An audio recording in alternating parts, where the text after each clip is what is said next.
Welcome back, dear friend. Today, we're going to explore the rich and fascinating history of Costa Rica, a land of lush rainforests, endless biodiversity, and a story that spans thousands of years. From the earliest indigenous settlements to the modern peaceful nation we know today, Costa Rica's past is filled with myths, discoveries, struggles, and triumphs. So, before you get too comfortable, take a moment to like and subscribe, but only if you enjoy the type of content that merges myth and mystery. And hey, let us know, where are you watching from and what time is it for you right now? Sometimes our stories are better than sleep, and other times they make you dream louder.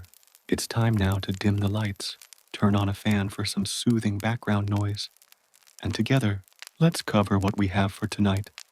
Long before the Spanish ships sailed along the coasts of the Americas, before the first European eyes glimpsed the dense forests and rushing rivers of what we now call Costa Rica, this land was already alive with people, stories, and the slow rhythm of daily life.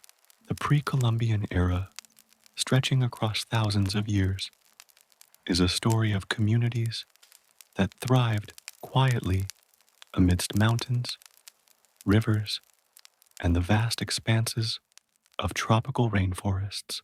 These early inhabitants, the ancestors of today's Corotega, Huetar, Bribri, Cabekar, and other indigenous peoples, lived in a world profoundly connected to nature, a world where every stone, stream, and tree was a part of a much larger, living story. Imagine walking through dense forests where sunlight filters softly through the canopy, painting the forest floor in scattered patches of gold. You can hear the distant call of a toucan, the rustle of leaves, as small creatures move unseen. This is the world the first Costa Ricans inhabited. They were skilled farmers, hunters, fishers, and artisans, and they knew the land intimately. In the fertile valleys and along the winding rivers, they cultivated crops like maize, beans, and squash, carefully tending to each plant with knowledge passed down through generations. Their lives were deeply intertwined with the cycles of the seasons, the migration of animals, and the ebb and flow of rivers that provided water, food, and transportation. Socially, these communities were diverse and dynamic. They were not single, monolithic groups, but rather a collection of tribes and chiefdoms, each with its own language, customs, and traditions. The Corotega, for instance, lived primarily in the northwestern regions and were known for their intricate pottery and structured villages. They built houses from wood and straw, often raised on platforms to avoid floods and pests, and decorated their homes with carvings and painted symbols that reflected their beliefs and their connection to the natural world. The Huitar people, who inhabited the central valleys, were skilled agriculturalists and warriors. They created tools and weapons from stone and wood, and their knowledge of the terrain made them formidable protectors of their lands. The Bribri and Cabekar, still living in the Caribbean regions today, were master navigators of the forests and rivers, knowing the medicinal properties of countless plants and the habits of the creatures that shared their environment. In all of these societies, life was communal. Decisions were made collectively. Elders were respected as repositories of knowledge, and ceremonies were central to both daily life and significant events. Spirituality was an ever-present force. The pre-Columbian Costa Ricans believed that the natural world was alive, imbued with spirits and sacred power. Rivers were not merely water, they were entities with a will and a story. Mountains were guardians of the people, and the sun and moon were deities whose favor had to be honored. Rituals often involved offerings of food, pottery, or precious items, and dances and music accompanied festivals that marked planting and harvesting seasons. Some myths told of shape-shifting beings that moved between the human world and the forest, creatures that could guide or mislead travelers, teaching respect for the unknown and the delicate balance of life. Trade was another thread weaving these societies together. Though isolated in dense landscapes, the indigenous peoples of Costa Rica were connected through intricate networks of exchange. Cacao, valued not only as a food, but as a form of currency and ritual offering, traveled from one community to another. Pottery, stone tools, textiles, and beads moved along the rivers and over mountain paths, creating bonds that extended across regions. This exchange was more than economic, it was cultural. Through trade, ideas, rituals, and artistic styles spread, enriching each community while respecting local identities. Daily life was a rhythm of labor, rest, and celebration.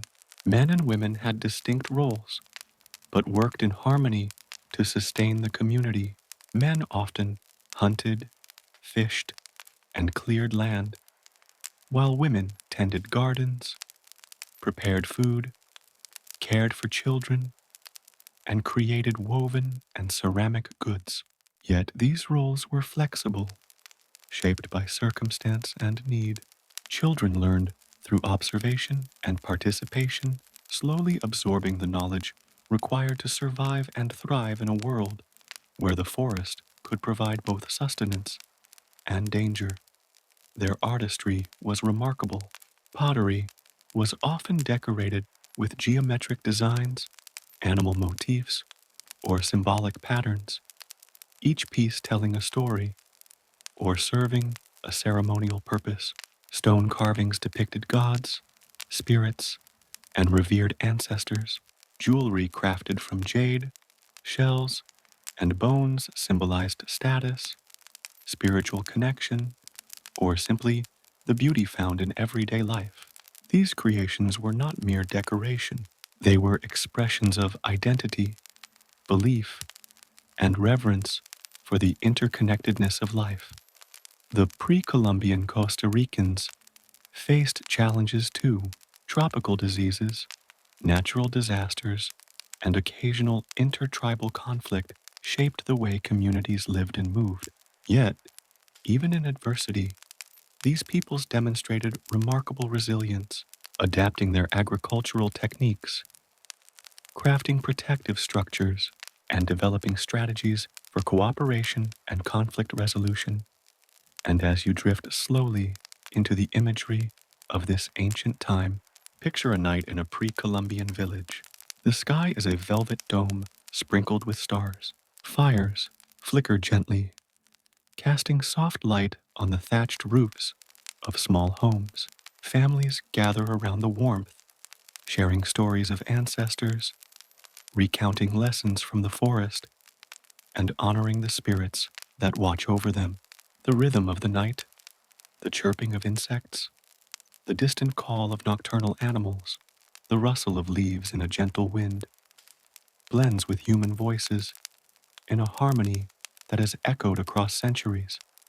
This was Costa Rica long before any European footstep disturbed the soil.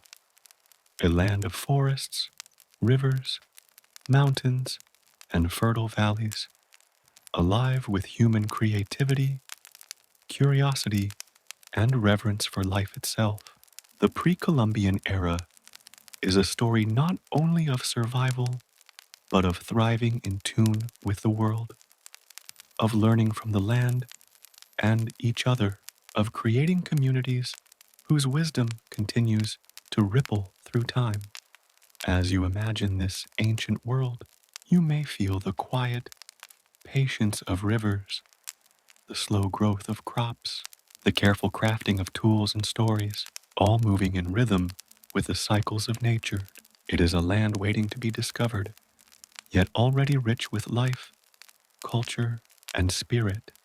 As the sun rose over the valleys and forests of ancient Costa Rica, the people of the land began their day with quiet diligence, tending to crops, caring for animals, and preparing for the exchanges that connected their communities. The indigenous societies of Costa Rica were more than isolated villages. They were part of a complex network of relationships, interactions, and trade that spanned rivers, mountains, and coastlines. Each community, while self-sufficient in many ways, depended on its neighbors for the exchange of goods, ideas, and culture, creating a tapestry of interconnected lives woven together over centuries. Imagine walking along a narrow, winding path that threads through dense, tropical forest. Birds call from the canopy above, and the soft rustle of leaves underfoot echoes faintly in the humid air. As you follow this path, you come upon a small village. Its homes are built from local wood and thatched palm leaves, each carefully raised to protect against floods and wild animals. In the center, families are preparing items for trade: woven baskets, carved wooden tools, vibrant pottery painted with intricate designs, and small bundles of cacao beans carefully packed for travel. Trade was not merely an economic activity, it was a lifeline, a way for communities to communicate, share knowledge, and create bonds that went far beyond material goods. Coastal groups, for example, had access to shells, salt, and fish, while those in the fertile inland valleys produced surplus crops like maize, beans, and squash. Mountain communities mined small quantities of stone and obsidian, crafting tools that were highly valued by their neighbors. By exchanging these resources, each village could obtain what it could not produce itself, ensuring survival and prosperity while fostering interdependence. Cacao held a special place in the trade networks of Costa Rica. These beans were prized not only as food, but also as currency, a sacred offering and a symbol of wealth. In certain ceremonies, cacao was ground and mixed with water or spices, forming a bitter, frothy drink that connected the physical and spiritual worlds. Traders carried cacao over long distances, winding through rivers and valleys, often guided by the rhythm of the sun and stars. The scent of cacao, combined with the smoke of fires from distant villages, would drift across the forests, signaling the interconnected lives of these people. Pottery was another vital item of exchange. Crafted from local clays, each piece was meticulously shaped, dried, and fired over open flames. Designs varied from one region to another, reflecting local beliefs, animal spirits, or geometric patterns that held cultural significance. When a piece of pottery traveled to another community, it carried more than utility.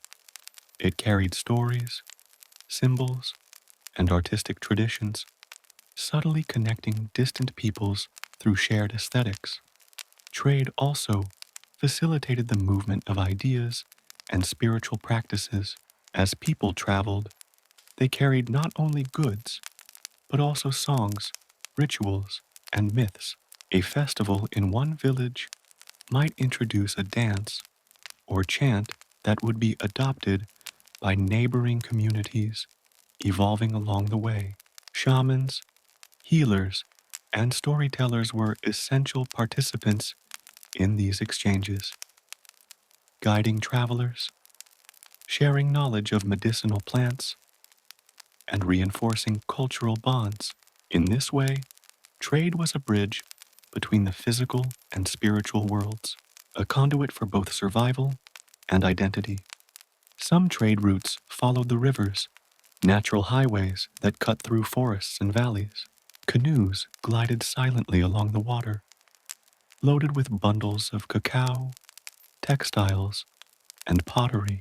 The rhythmic sound of paddles dipping into the water blended with the calls of birds and the whispering of wind through leaves, creating a serene, almost meditative atmosphere. In other cases, traders traversed mountain passes, carefully navigating steep trails while carrying goods balanced on their backs. These journeys required skill, endurance, and intimate knowledge of the land, yet they were undertaken routinely, season after season. Communities also engaged in barter at local markets, small gatherings where people exchanged goods, stories, and news. These markets were lively, yet gentle places, filled with the sound of conversation, laughter, and the soft tapping of tools on pottery. People traded not only material items, but also advice, news of weather patterns, and guidance on agricultural techniques.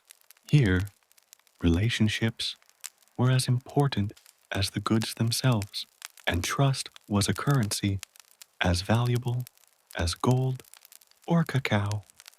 The networks extended beyond Costa Rica's modern borders, connecting with neighboring regions of Central America.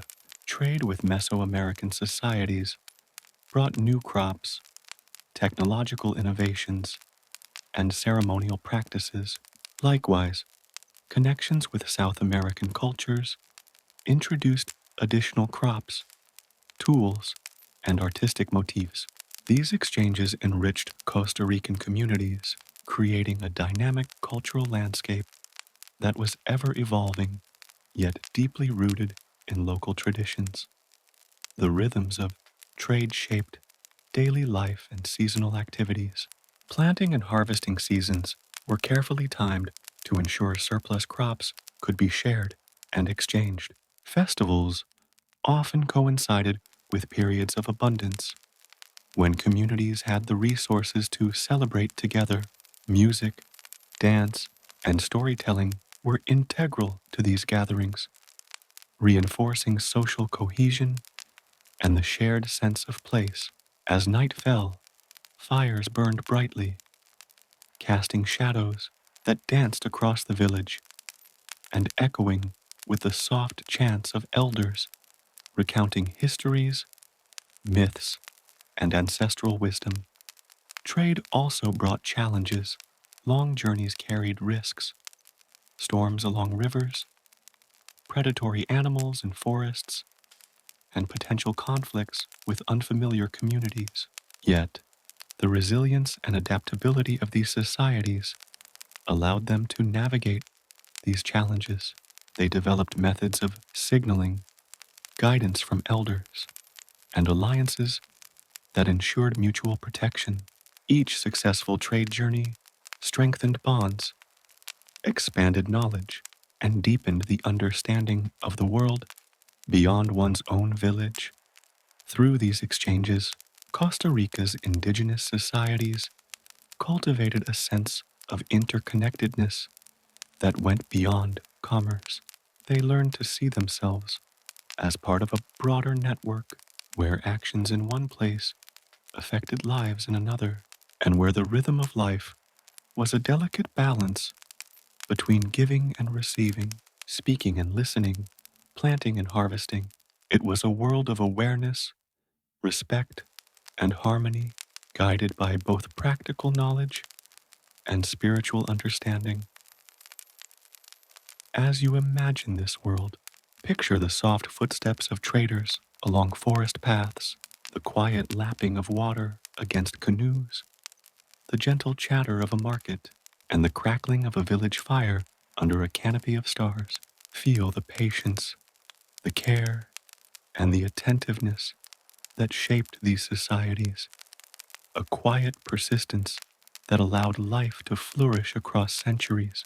Here, trade was not merely an act of survival, it was an expression of community, of identity, and of the enduring connection between human beings and the land they called home. In this era, Costa Rica was a mosaic of villages, valleys, rivers, and forests, each contributing to a living network that would influence generations to come. The trade routes, the markets, the ceremonial exchanges, and the shared knowledge all worked together to create a society that was resilient, vibrant, and deeply attuned to the rhythms of nature. It was a time of learning, of growing, and of slowly shaping the land into a home where culture, commerce, and spirituality flowed together seamlessly. And as night descends, imagine the villages settling into quiet slumber. The fires burn low, the leaves rustle gently in the breeze, and the river carries a soft murmur through the valley. Traders rest from their journeys, children dream of the forest's mysteries, and the communities lie in balance, connected not only by the paths of the land, but by the enduring bonds of shared life, trade, and story. This intricate dance of societies and trade would lay the foundation for the cultural and economic transformations that were yet to come, forming a legacy of connection, exchange, and respect that resonates through Costa Rica's history even today. In the quiet forests and rolling valleys of ancient Costa Rica, life was not only measured by crops harvested or rivers crossed, it was deeply intertwined with the unseen, with the spirits, the ancestors, and the mysteries that seemed to hum through the trees and the soil. For the indigenous peoples of Costa Rica, the world was alive in ways we might find extraordinary today. Every rock, river, bird, and cloud had meaning. Every shadow and rustle could carry a message. Spirituality was not separate from daily life. It flowed through every activity, guiding decisions, shaping rituals, and nurturing the delicate balance between humans and nature. Imagine walking through a morning mist over a fertile valley. The sun rises slowly, scattering a golden glow over the treetops. You hear the distant call of a quetzal, the soft gurgle of a stream, and the rustle of leaves as small animals move through the undergrowth. In a nearby village, families prepare for a sacred ceremony.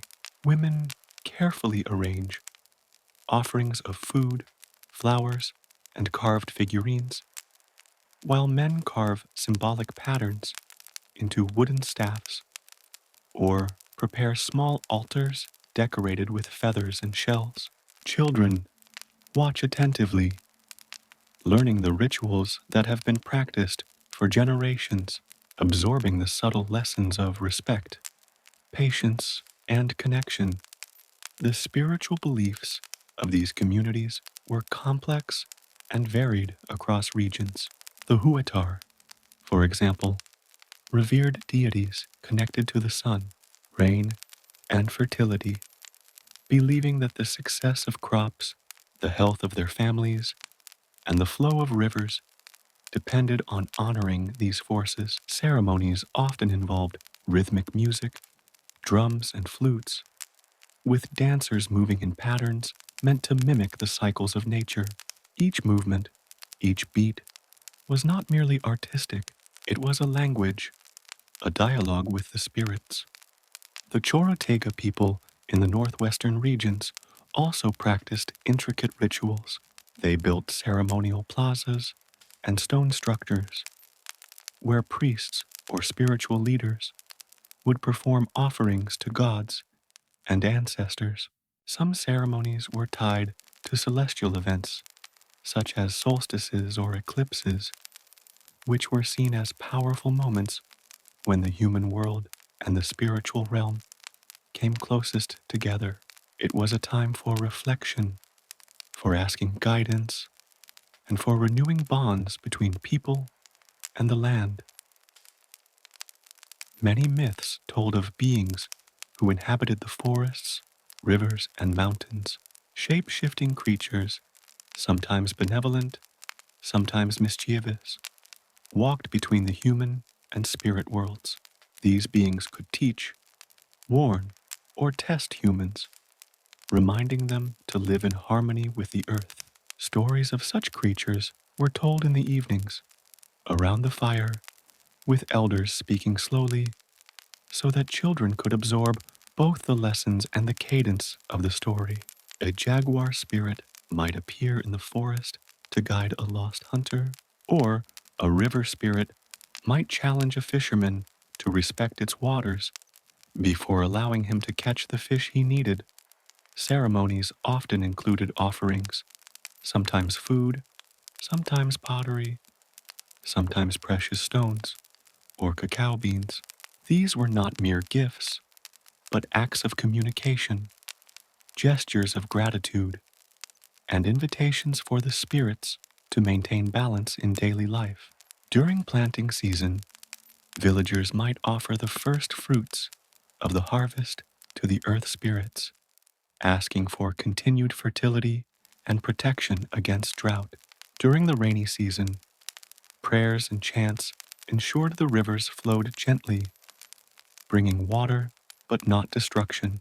Each act was an acknowledgement of the interconnectedness of all things, a recognition that humans were part of a larger, living system.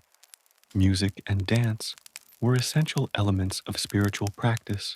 Drums and flutes set slow, meditative rhythms, while dancers moved in patterns that reflected the flow of rivers, the flight of birds, or the growth of plants. Masks were sometimes worn, painted with vibrant colors and symbols representing animals or deities. As dancers moved through ceremonial plazas, their movements mirrored the cycles of life: birth, growth, harvest, death, and renewal. Even the spectators, quietly observing, were part of this spiritual conversation, feeling the vibrations of the drum, the energy of movement, and the resonance of collective intention. The cosmology of Costa Rica's indigenous peoples often centered on dualities and cycles: life and death, sun and moon, male and female, forest and river. Each existed in a delicate balance. Spiritual leaders, often called shamans or priests, guided communities through these cycles, interpreting dreams, foretelling events, and maintaining harmony between humans and the unseen world.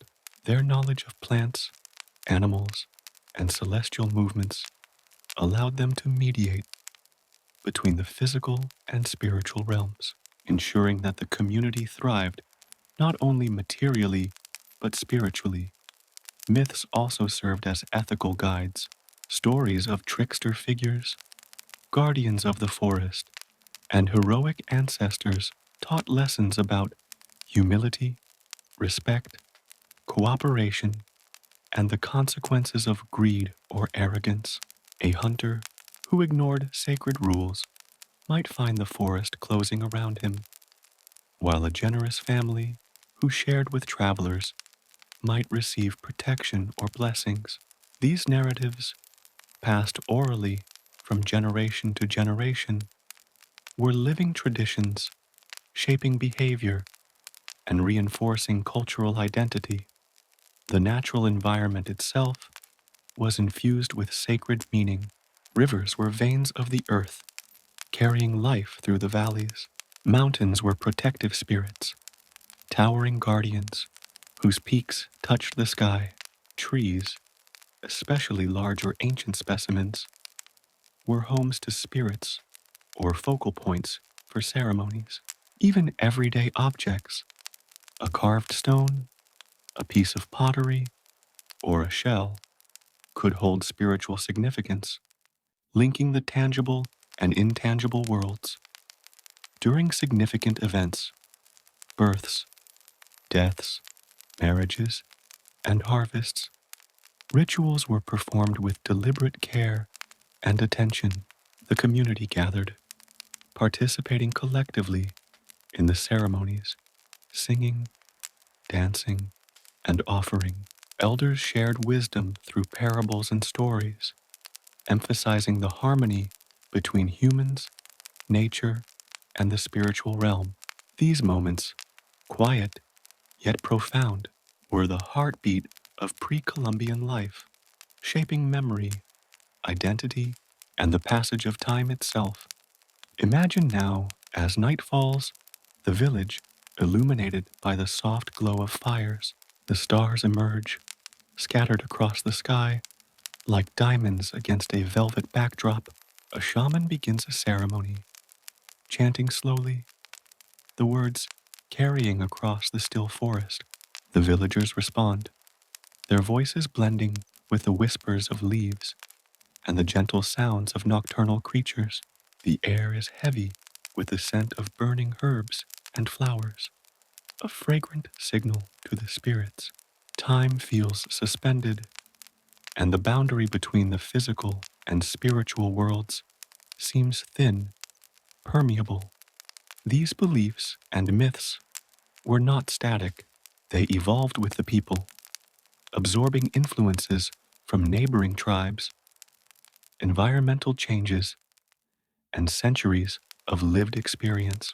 Yet at their core, they reflected a profound respect for life, an understanding of interconnectedness, and a recognition of the unseen forces that guide the world. Spirituality shaped every action, from planting a seed to embarking on a journey, from crafting a pot to storytelling by the fire. It was a slow, steady rhythm that matched the cycles of nature, fostering patience, reflection, and mindfulness. As you drift into the imagery of these ancient rituals, imagine yourself sitting by the village fire, the warmth gently on your skin. You hear the chant, the rhythmic drum, the distant splash of the river, and the rustle of leaves. You feel the presence of something larger than yourself, a universe alive with spirits, stories, and subtle wisdom. In this quiet, immersive world, the spiritual beliefs and myths of Costa Rica's earliest peoples unfold gently, teaching the timeless lesson that life, in all its forms, is sacred, interconnected, and full of quiet wonder. The spiritual world of pre-Columbian Costa Rica was a vast, rich landscape, intertwined with the tangible world in ways that guided, protected, and nurtured every community. Through rituals, myths, and daily observances, people learned to live harmoniously with the earth, the water, the sky, and each other. It is a legacy that continues to echo in the land today, in the forests, rivers, and mountains, reminding us that the past is never truly gone. It lingers in quiet whispers, in the steady rhythm of life, and in the timeless stories that shape our understanding of the world. The story of Costa Rica began to shift subtly with the arrival of explorers from across the ocean, men who sailed into the unknown, guided by the currents, the stars, and the hope of riches that lay hidden in distant lands. It was the year 1502 when Christopher Columbus, on his fourth and final voyage, approached the eastern shores of what is now Costa Rica. The ships cut through the gentle waves of the Caribbean Sea, their sails billowing softly in the wind, the sun glinting off their polished wood and taut canvas. On board, sailors strained their eyes toward the horizon, where the lush green forests seemed to rise directly from the water, a wall of mystery and promise. As Columbus and his men drew closer, the coastline unfolded slowly, long stretches of sandy beaches interrupted by rocky cliffs, estuaries where mangroves wove intricate patterns with their roots, and rivers that meandered inland like silver ribbons. From the deck, the explorers could see smoke rising from distant villages, a subtle indication that this land was inhabited, alive with people and activity. The sight must have stirred a mixture of wonder, curiosity, and apprehension in those early voyagers, though they could not yet comprehend the depth, richness, or complexity of the societies they were approaching. The indigenous communities who lived along the Caribbean coast observed these strange ships with equal fascination and caution. From their perspective, the towering vessels and the men aboard them were unlike anything they had ever seen. The ships were alive in their own way, moving on water as if powered by spirits, with sails that caught the wind like enormous wings. For the people on the shore, the arrival of these newcomers marked the beginning of a chapter they could not yet fully understand, a chapter that would slowly, subtly, and at times violently alter their lives. Columbus documented his observations carefully. He noted the dense forests, the tall and formidable mountains in the distance, and the remarkable diversity of wildlife that filled the forests and rivers. Monkeys swung through the canopy, parrots and toucans added flashes of vibrant color, and countless other creatures moved through the undergrowth, each a part of the living tapestry of the land.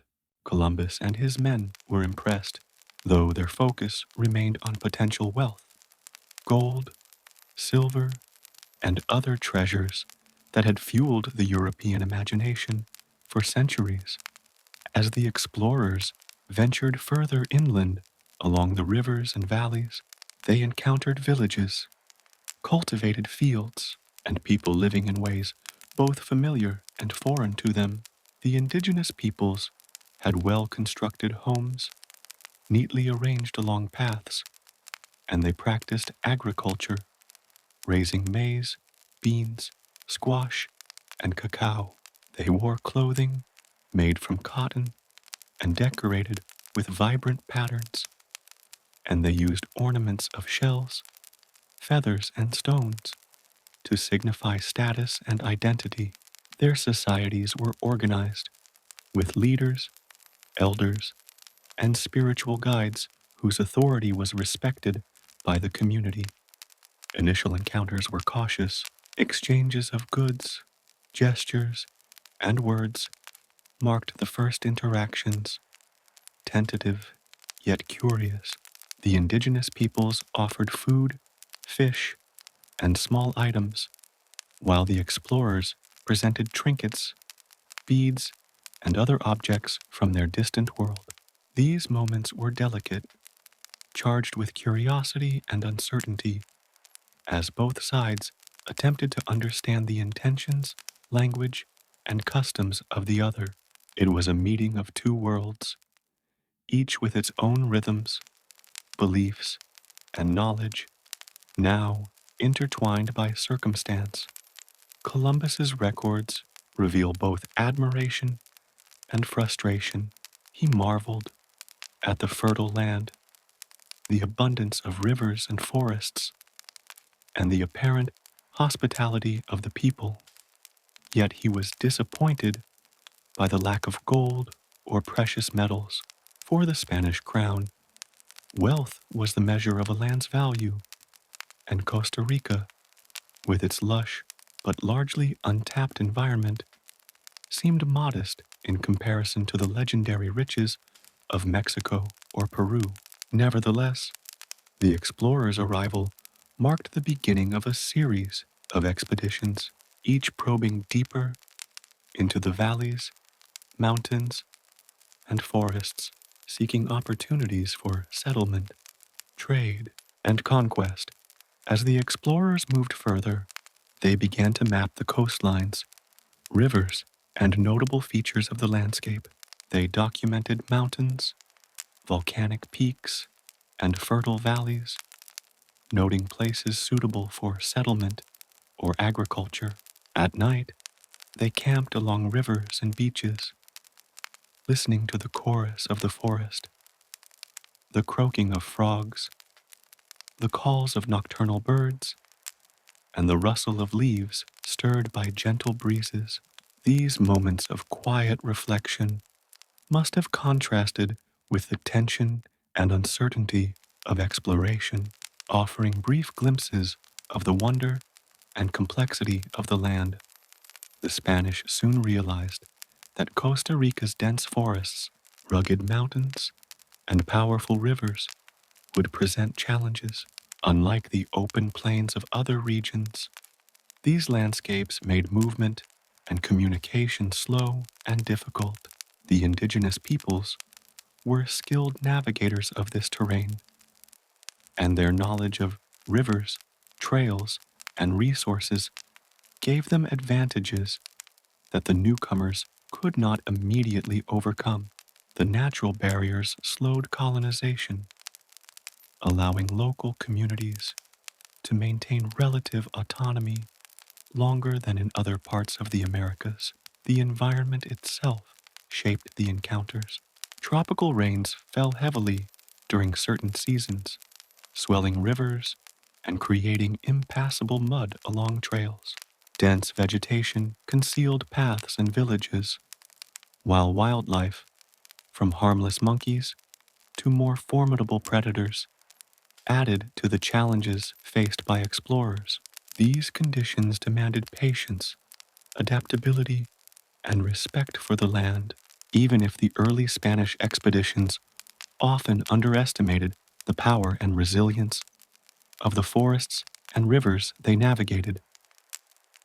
Despite the challenges, early exploration planted the seeds of lasting change. The presence of Europeans introduced new tools, animals, and plants. Horses, pigs, and cattle would eventually transform the landscape and the lives of those who tended to them.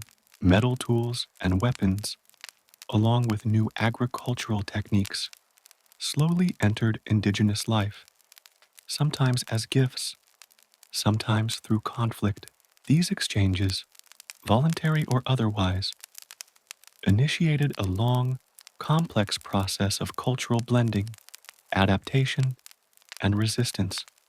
Even in these early encounters, myths and stories emerged. Indigenous peoples interpreted the arrival of ships and strange men through their spiritual lens, viewing them as signs, omens, or manifestations of forces beyond human control. Tales of enormous floating creatures or beings with strange skin and clothing circulated around villages, woven into the oral traditions and nighttime storytelling that would later be shared across generations. Such stories were a way of making sense of a rapidly changing world, blending reality with imagination, history with prophecy. The early exploration of Costa Rica, therefore, was not only a tale of discovery, but also a story of observation, adaptation, and connection. It revealed a land of extraordinary natural beauty, fertile valleys, and resilient communities, even as it set the stage for the changes that centuries of contact, colonization, and trade would bring. From the perspective of the forest, rivers, and mountains, the arrival of Columbus was one moment in a long, unfolding story, an event that would ripple across generations, transforming lives slowly, subtly, and often imperceptibly at first. As night falls over these early explorations, picture the explorers resting on the beach, the firelight flickering across the sand.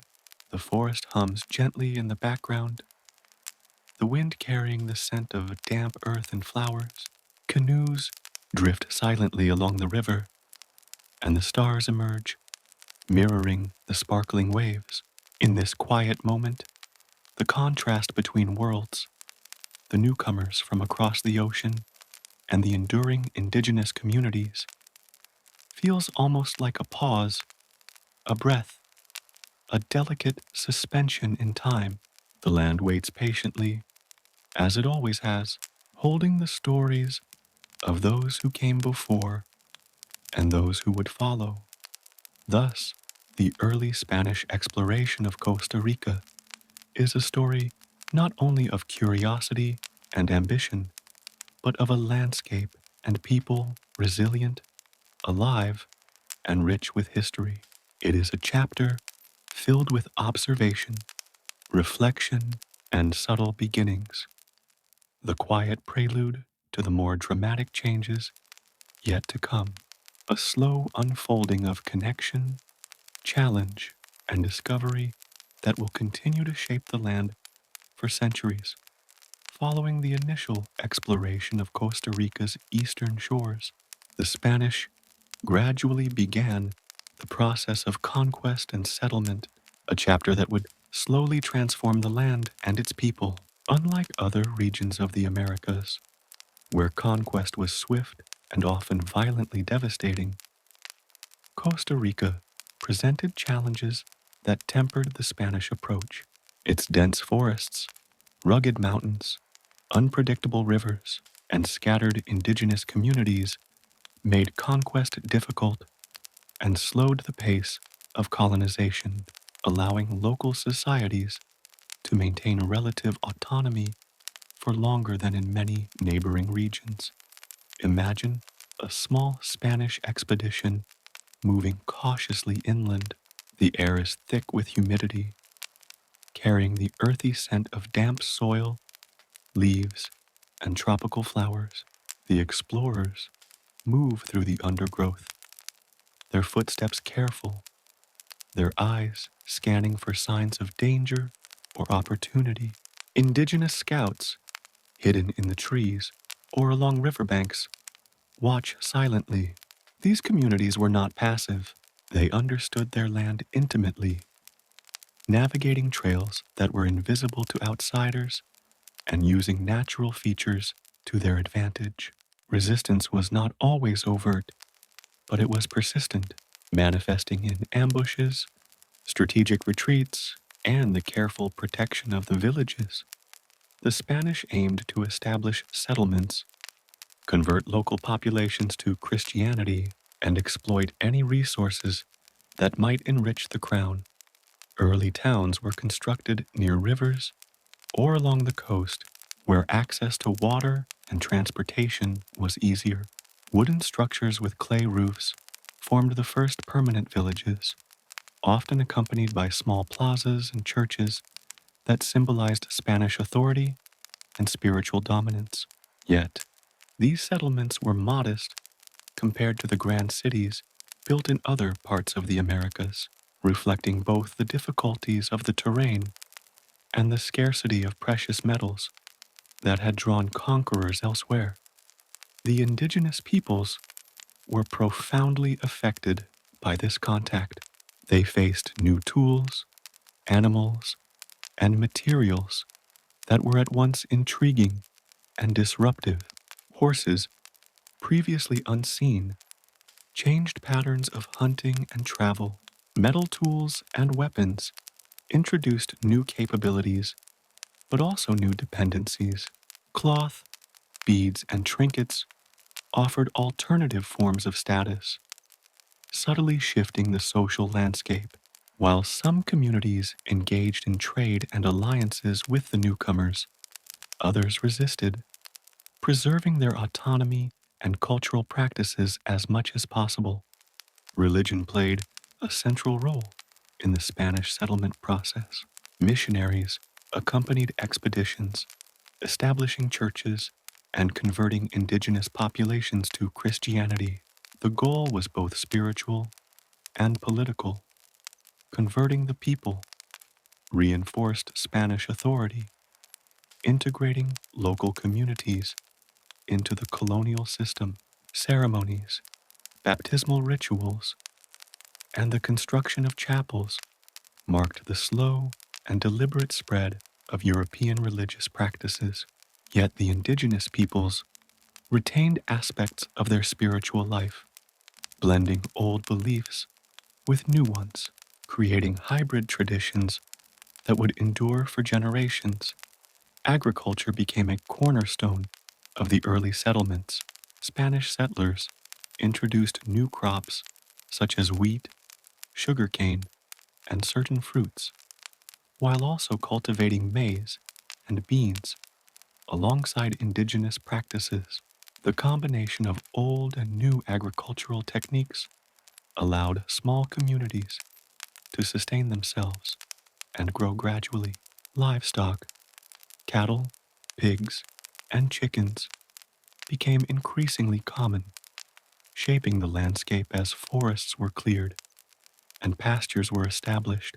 The pace of change was gradual, but it was steady, and the land itself adapted alongside its human inhabitants. Interactions between Spaniards and indigenous communities varied widely. Some tribes formed alliances, exchanging labor, knowledge, and protection. Others resisted, retreating into forests, mountains, or remote valleys, preserving cultural practices and social structures. Over time, these dynamics created a mosaic of relationships, from peaceful coexistence and mutual benefit to tension, conflict, and negotiation. The Spanish conquest in Costa Rica was not a sudden overthrow, but a drawn-out process of adaptation, compromise, and persistence on both sides. Economic activity expanded slowly, while Costa Rica lacked the gold and silver that drew many conquistadors. It offered fertile land for crops, access to trade routes, and a climate suitable for a variety of agricultural endeavors. Villages became centers of production and trade, connecting local communities with broader colonial networks in Central America. Markets emerged where goods, both indigenous and European, were exchanged, creating a gradual integration of cultures, resources, and ideas. The introduction of European legal and political systems began to reshape society as well. Local governance structures were established under the Spanish crown, with appointed officials overseeing settlements and adjudicating disputes. Indigenous leaders were often co-opted into this system, given authority within their communities, while remaining subordinate to colonial officials. This dual structure created both opportunities and tensions, as traditional leadership and Spanish authority sometimes conflicted, but also adapted to coexist. Despite these sweeping changes, Costa Rica's geography continued to temper the speed and scope of conquest. Mountain ranges, dense rainforests, and winding rivers made travel difficult, isolating communities and limiting the centralization of power. As a result, settlements remained small, widely spaced, and relatively self-sufficient. Indigenous communities continued to exert influence over their territories, preserving language, traditions, and agricultural practices in ways that might have been impossible in more easily accessible regions. Daily life in early colonial settlements blended European and indigenous influences. Families labored together in fields, tending crops and livestock, while women maintained homes, prepared food, and crafted textiles. Social and religious gatherings marked the rhythm of the calendar, from planting and harvest festivals to Christian holidays introduced by missionaries. The sounds of life, the clatter of tools, the chatter of villagers, the distant rhythm of drums, formed a gentle, continuous backdrop to survival and community, echoing through valleys and across rivers. Disease, however, brought devastating challenges. Smallpox, influenza, and other illnesses introduced by Europeans spread through indigenous populations, sometimes decimating entire communities. The impact was profound, altering demographics, disrupting social structures, and reshaping the cultural landscape. Yet, despite these hardships, the indigenous peoples adapted, survived, and preserved essential elements of their identity, ensuring continuity amidst profound change. Over decades, settlements slowly grew into towns, forming the basis of the colonial society that would dominate Costa Rica for centuries. Agriculture, trade, and religion intertwined, creating a network of communities linked by shared governance, commerce, and belief systems. Indigenous knowledge, European technology, and the resilient landscapes themselves all contributed to this evolving society, balancing continuity with transformation. At night, in these early settlements, the quiet rhythm of life persisted. Fires flickered in modest homes, casting shadows on clay walls. Children listened to stories of ancestors and spirits, of distant lands across the ocean, and of new gods introduced by the missionaries. The forest beyond the village hummed softly, a reminder of the enduring power of the land and the subtle presence of those who had lived there long before the Spanish arrived. The wind whispered through trees, rivers murmured gently, and the mountains stood as silent witnesses to the unfolding history. Spanish conquest and settlement in Costa Rica, therefore, were gradual and tempered by geography, culture, and circumstance. It was a process marked by negotiation, adaptation, and coexistence rather than rapid conquest. The land remained alive with its indigenous heritage, its forests, rivers, and mountains, shaping both the people who had lived there for generations and those who came from distant shores. In this slow unfolding, the foundation of modern Costa Rica was laid, blending resilience, adaptation, and the enduring connection between humans and the land.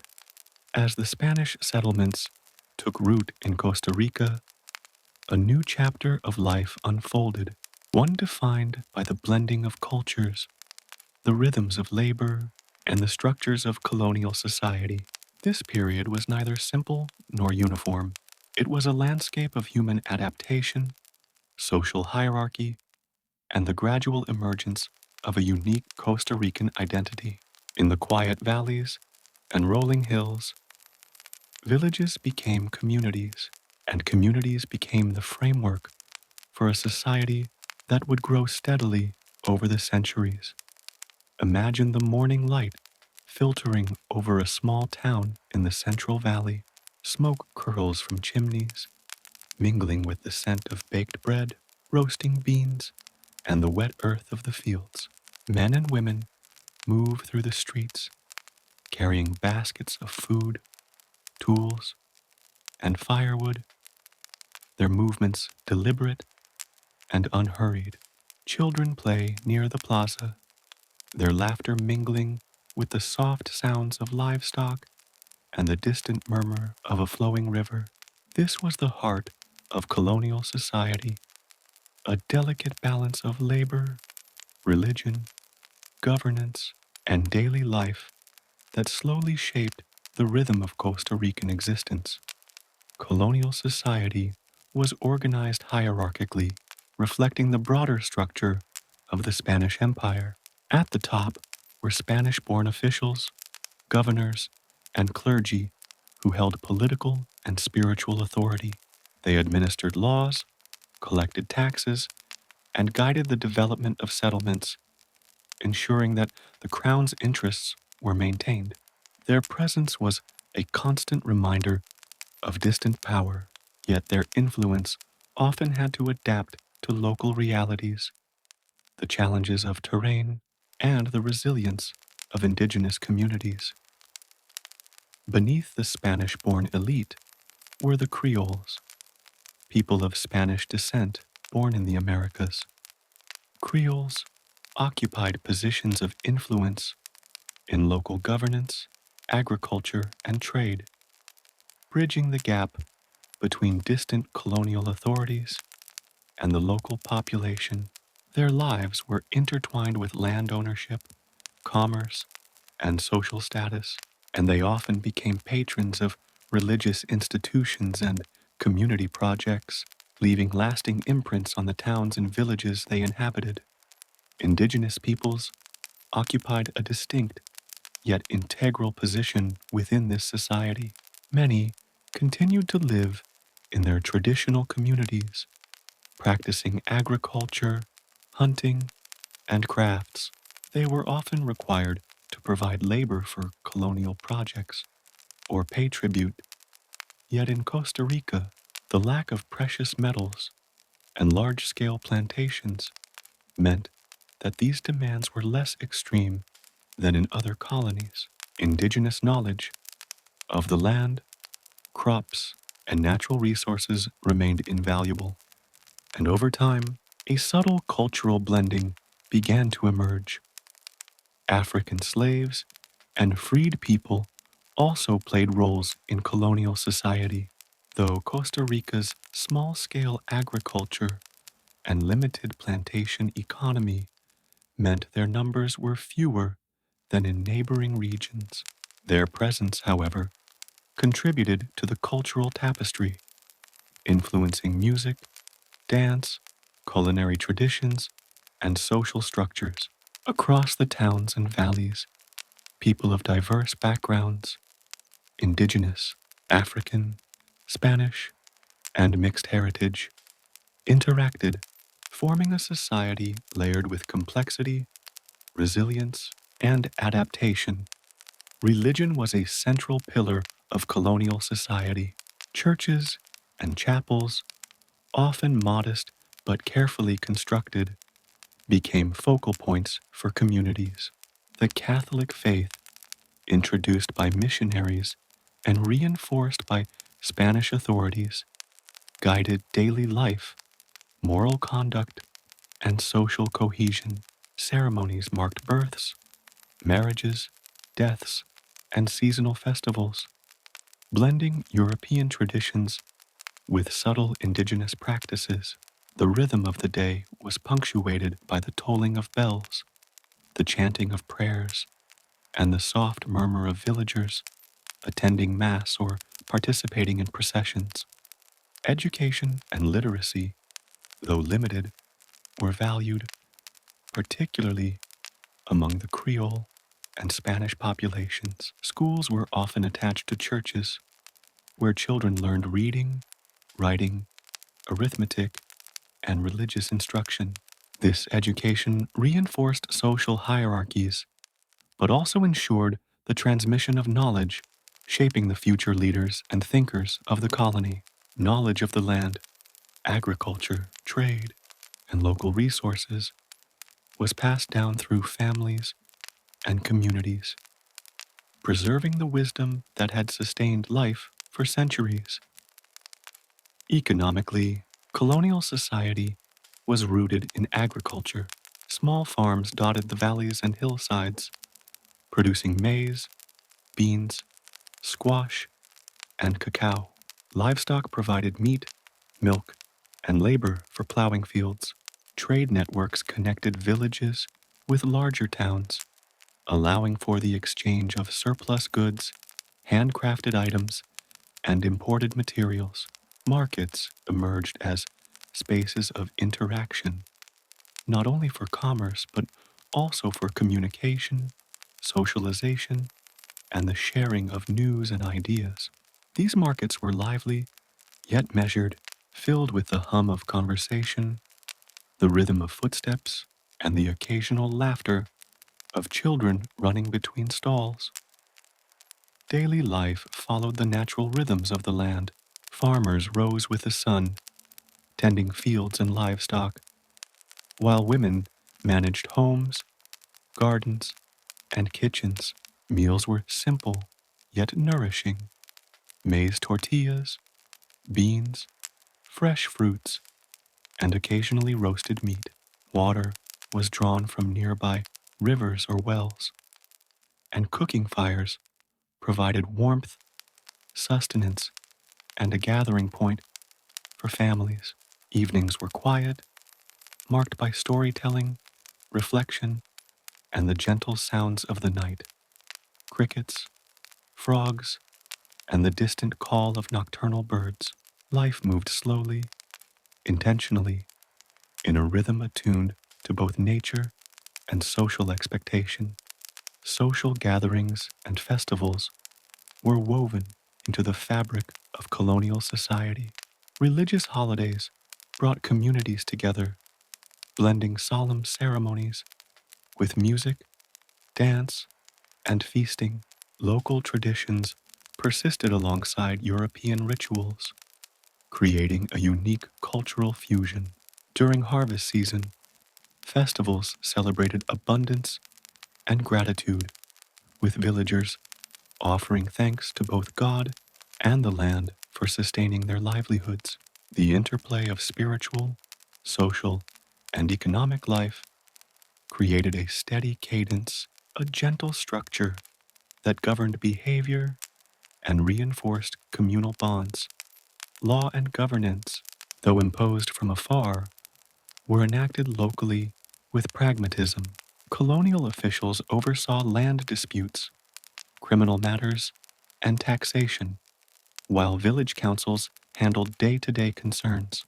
Indigenous leaders were often incorporated into these structures, maintaining authority within their communities while mediating with Spanish authorities.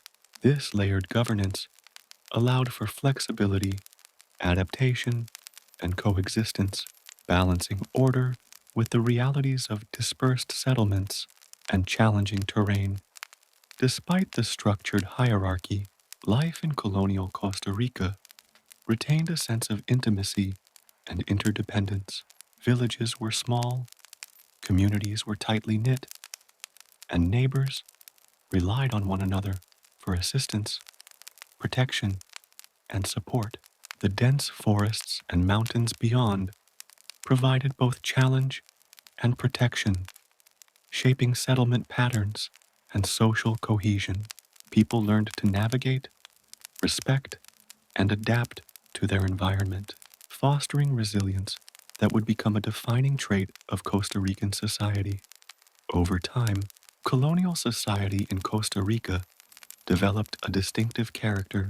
It was less dominated by wealth, conquest, or exploitation than many other colonies, partly due to the lack of gold and silver, and partly due to the rugged geography that limited central control.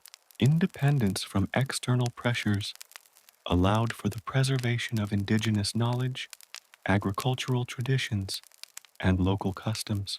This balance between European influence and local continuity laid the foundation for Costa Rica's unique social and cultural identity.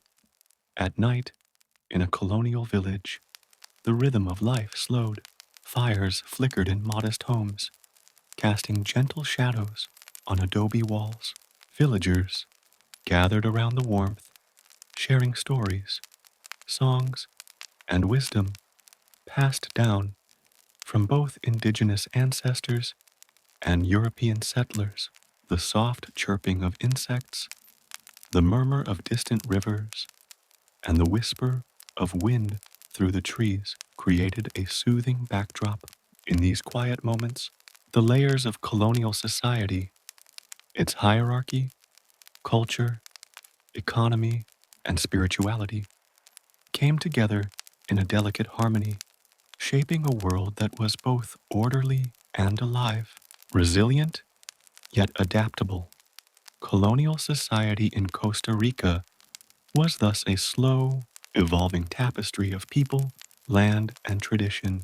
It was a society defined by cooperation, adaptation, and the gentle blending of cultures, laying the groundwork for the social, economic, and political developments that would follow in the centuries ahead. The rhythm of daily life, attuned to nature and community, created a steady, enduring foundation for the nation that Costa Rica would eventually become, a land where resilience, harmony, and connection were quietly embedded in the very fabric of society. In the quiet valleys, rolling hills, and fertile plains of colonial Costa Rica, life moved to the rhythm of planting, tending, and harvesting. The economy of this era was slow, deliberate, and intimately tied to the land. Unlike colonies elsewhere in the Americas, Costa Rica's economy developed gently, shaped more by its geography and climate than by the pursuit of gold or silver. Agriculture became the heartbeat of daily life, providing sustenance, trade, and stability, while also shaping social structures, cultural practices, and the physical landscape itself. Imagine the morning sun rising over a misty valley. The light spreads across the cultivated fields, casting soft shadows over rows of maize, beans, squash, and cacao. Farmers step carefully into the furrows, feeling the cool soil beneath their feet, attentive to the rhythm of nature and the needs of the crops. Women move through gardens, tending vegetables and medicinal plants, while children carry water or help with light tasks, learning the lessons of agriculture by doing, observing, and listening to the elders who have cultivated these lands for generations. Maize, or corn, was the foundation of the colonial economy. It was cultivated in carefully prepared plots, rotated with beans and squash to maintain soil fertility. Maize provided not only food for families, but also a commodity for local trade. Its versatility allowed it to be ground into flour for tortillas, prepared as porridge, or stored for the lean seasons.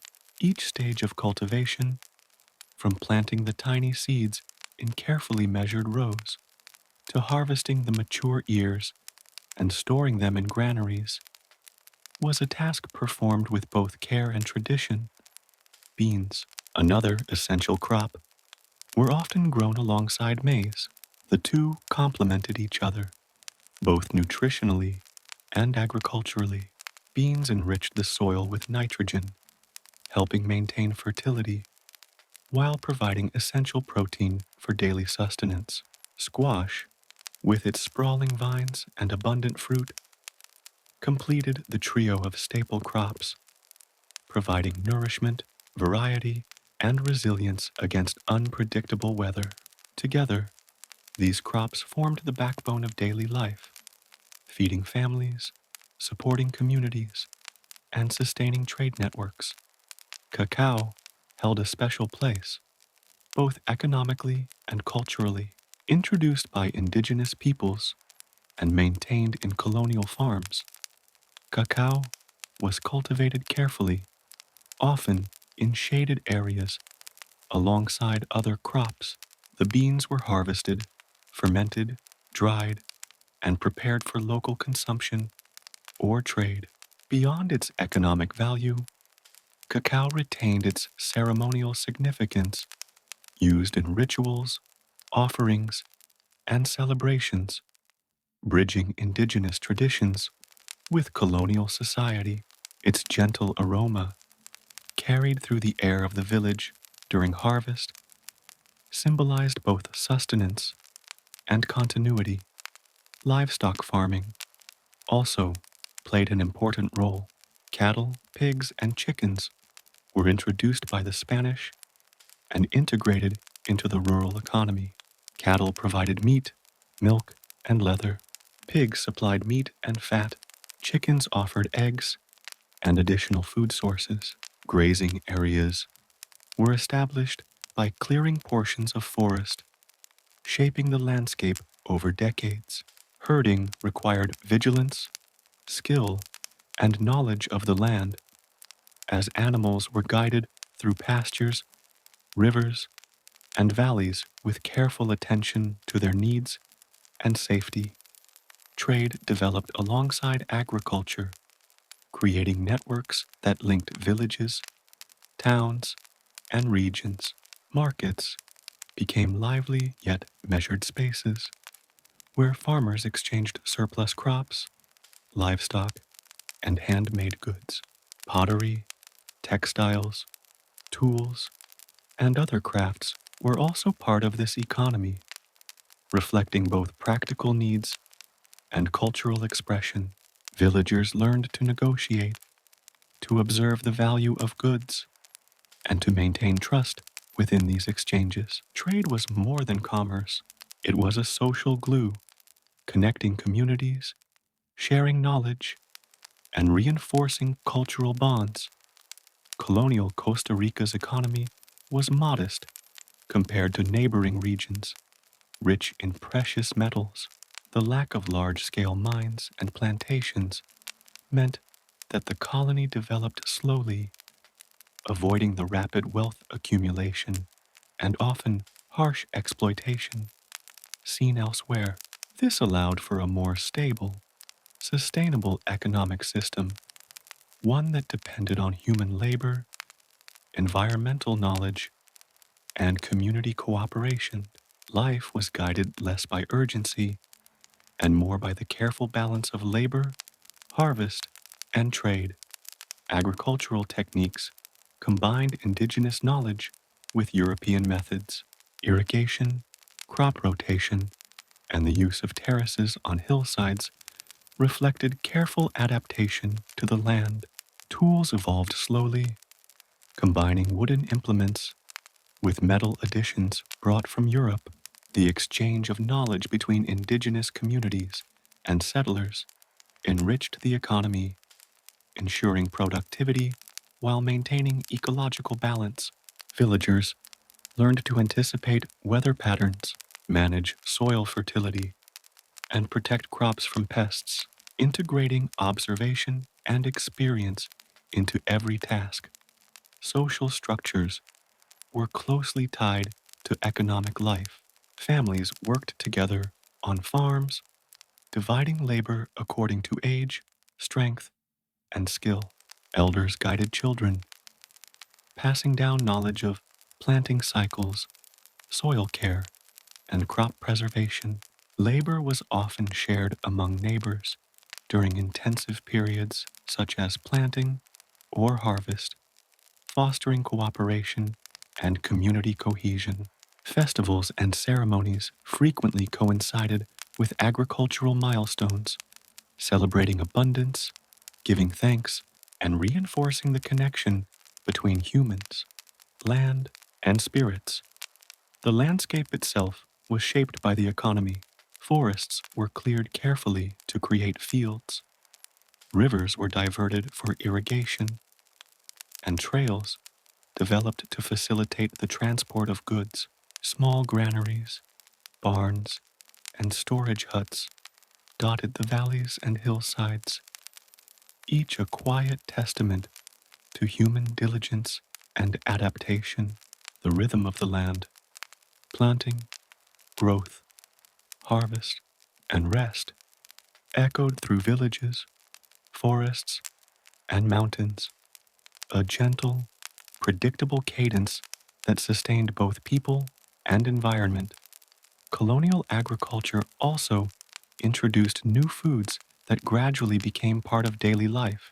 Wheat provided flour for bread, sugarcane offered sweetness, and European fruits expanded diets.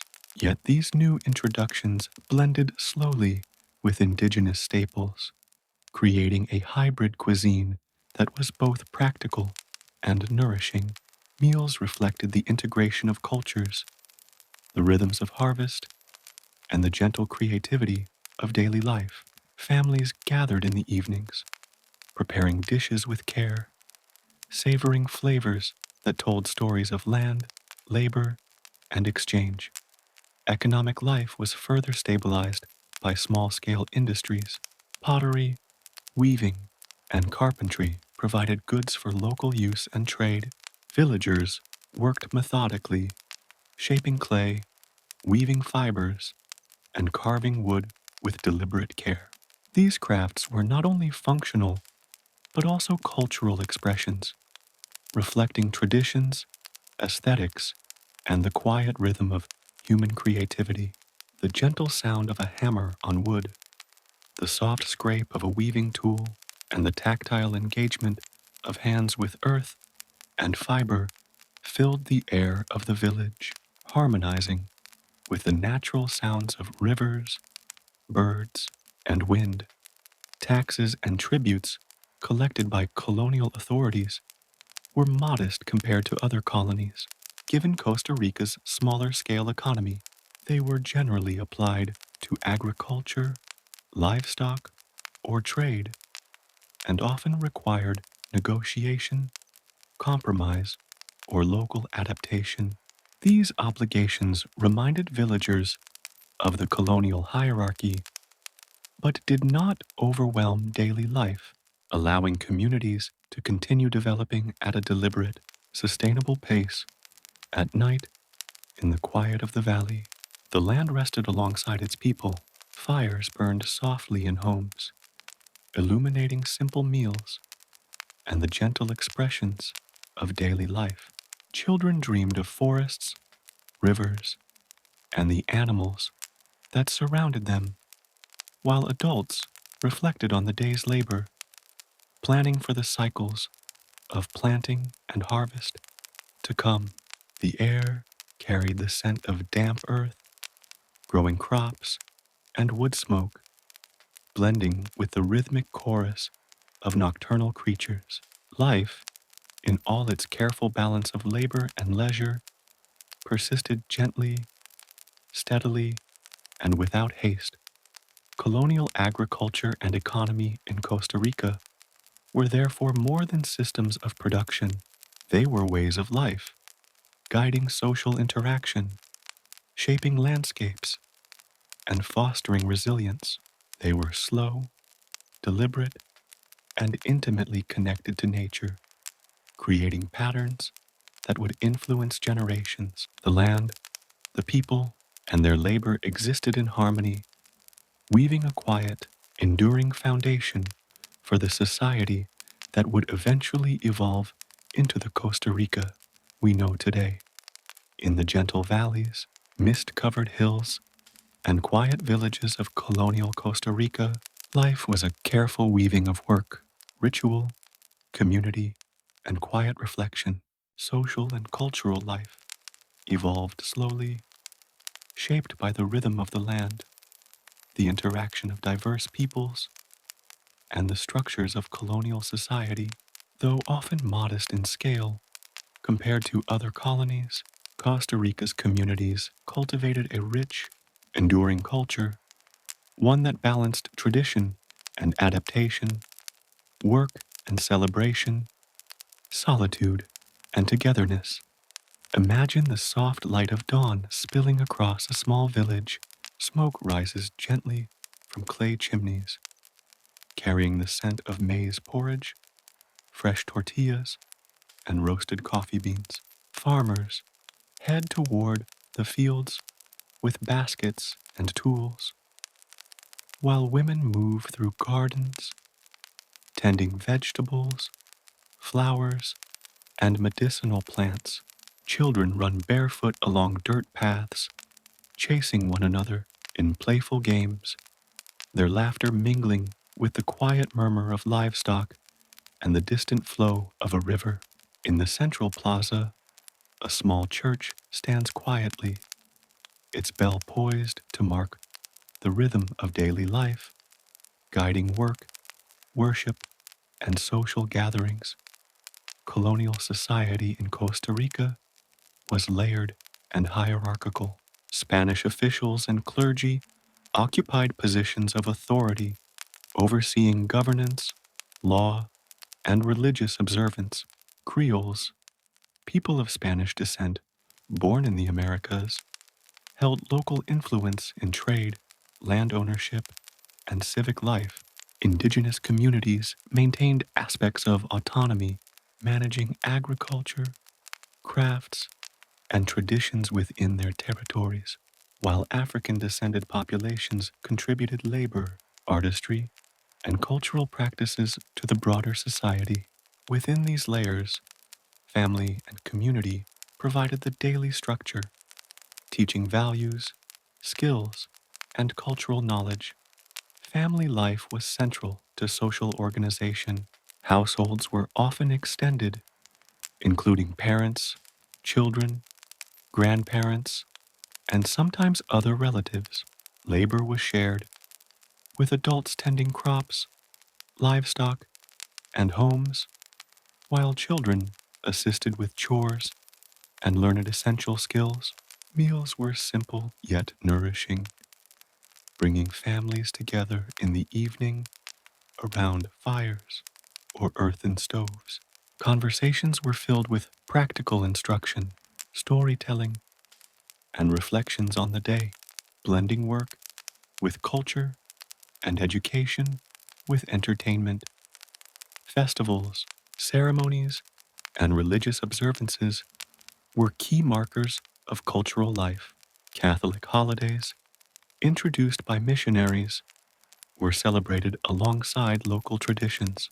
Processions, mass, and offerings created structured, meaningful experiences that reinforced social cohesion and spiritual awareness. Music and dance were integral.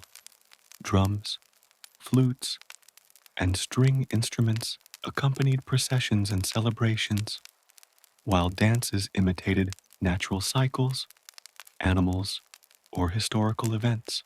Community gatherings, whether solemn or joyful, reflected the rhythm of life, connecting individuals to their neighbors, ancestors, and the land itself.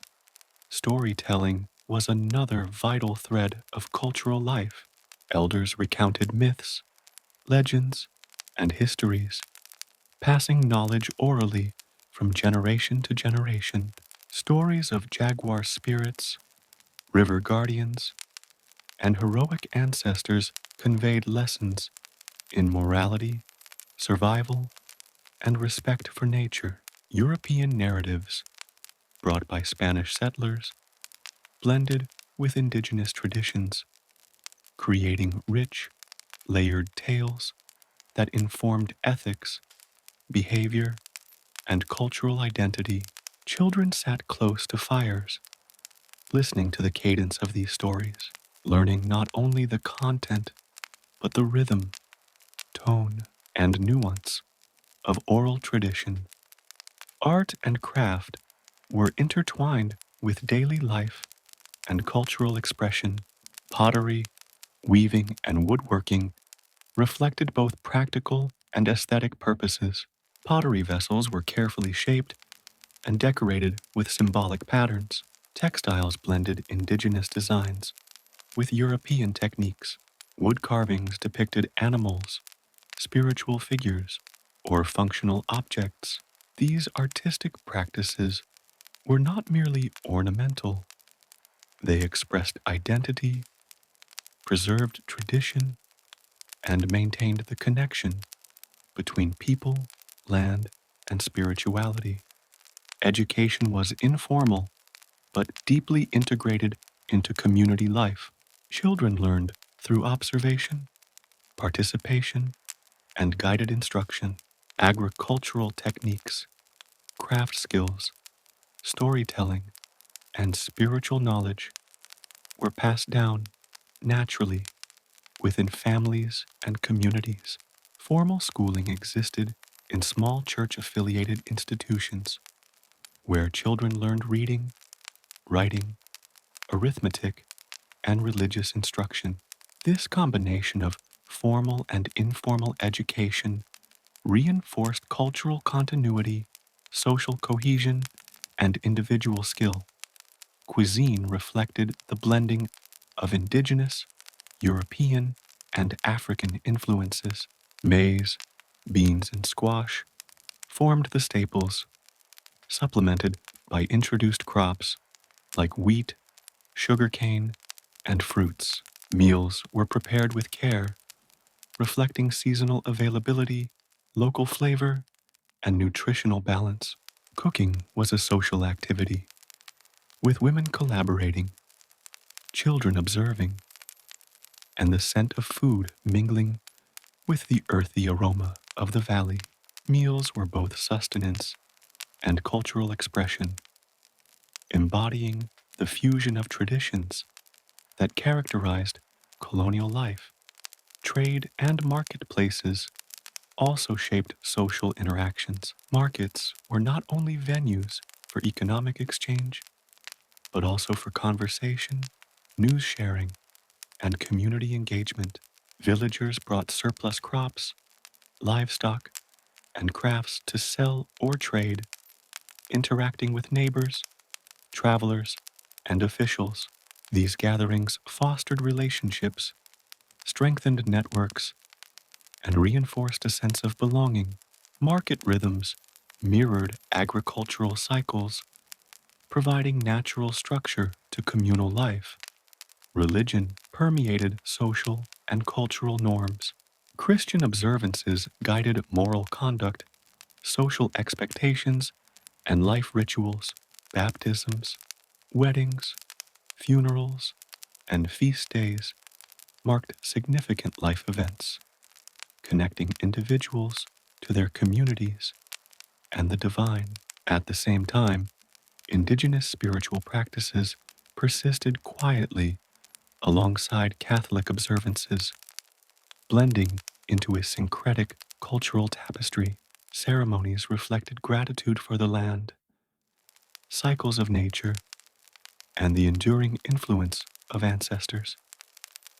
Daily life was intertwined with the natural environment. People moved with the rhythm of sunrise and sunset, planting and harvesting according to seasonal cues, navigating forests and rivers, and observing the habits of animals and weather patterns. Knowledge of the land shaped survival, culture, and social interaction. Families and communities developed resilience, patience, and attentiveness, qualities that were quietly reinforced through the repetitive, cyclical nature of daily life. Leisure, though simple, was an important part of cultural life. Music, storytelling, games, and informal gatherings allowed people to rest from labor and maintain social bonds. Even in quiet moments, sitting by the fire, walking along forest paths, or watching the river flow, people engaged with their surroundings thoughtfully, noticing patterns, rhythms, and beauty. This attentiveness nurtured creativity, reflection, and a deep sense of connection to both community and land. The landscape itself shaped culture. Valleys, rivers, mountains, and forests were more than resources. They were central to identity, ritual, and daily practice. Paths between villages, terraces on hillsides, and cultivated fields reflected careful adaptation to geography, while also fostering patterns of movement, trade, and interaction. Natural features became markers of place, memory, and cultural significance, weaving together human life and environmental context. Evenings in colonial villages were calm and reflective. The sun dipped behind mountains, casting long shadows over homes and fields. Fires glowed gently, smoke curling upward into the cool night air. Families gathered to share food, recount stories, and reflect on the day. The distant sound of animals, the gentle murmur of rivers, and the whisper of the wind through trees created a soothing, meditative backdrop.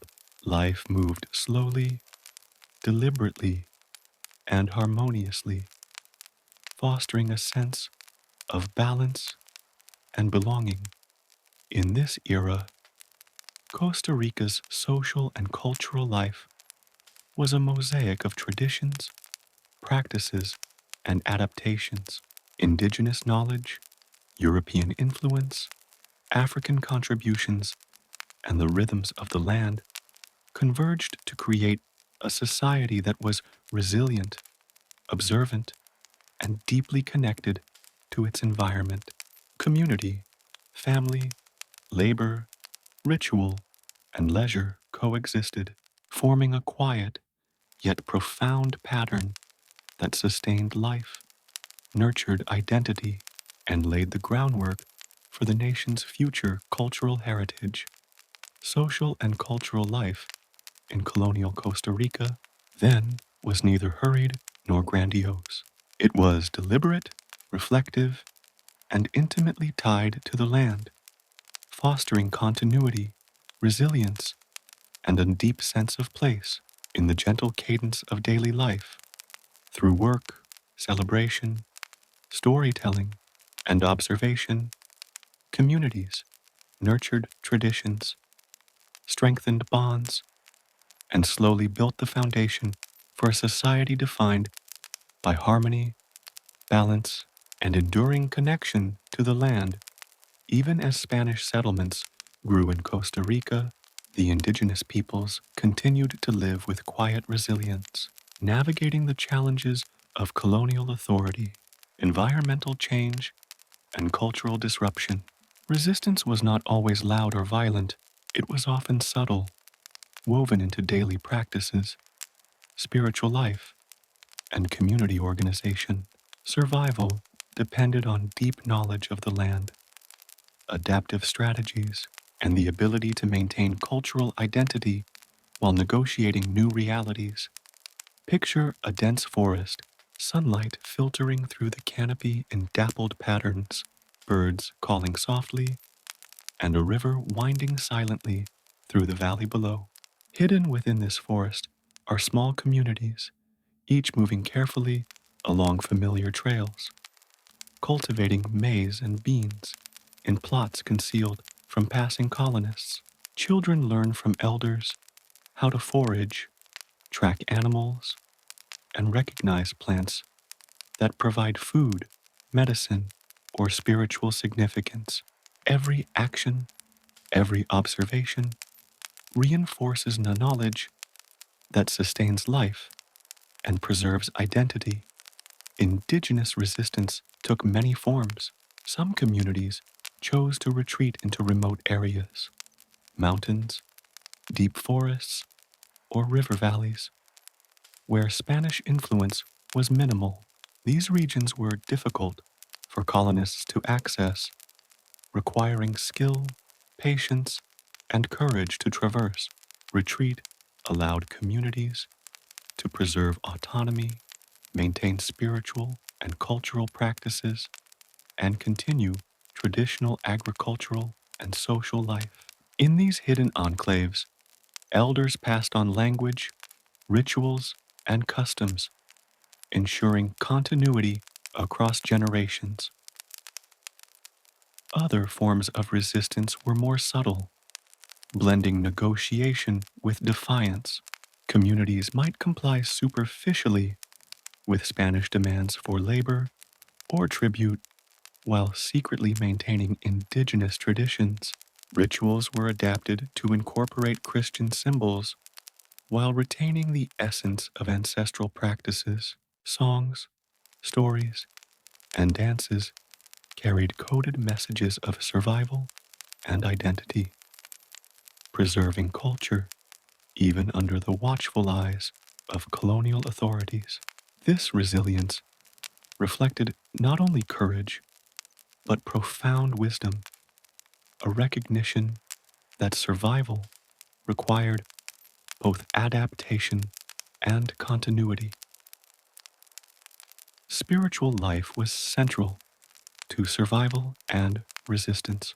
Shamans, priests, and spiritual leaders guided their communities with knowledge of both traditional beliefs and new influences introduced by the Spanish. Ceremonies connected people to ancestors, the land, and the cycles of nature, offering guidance, protection, and a sense of purpose. Even in the face of external pressures, spiritual practices provided continuity, reassurance, and a framework for understanding the world.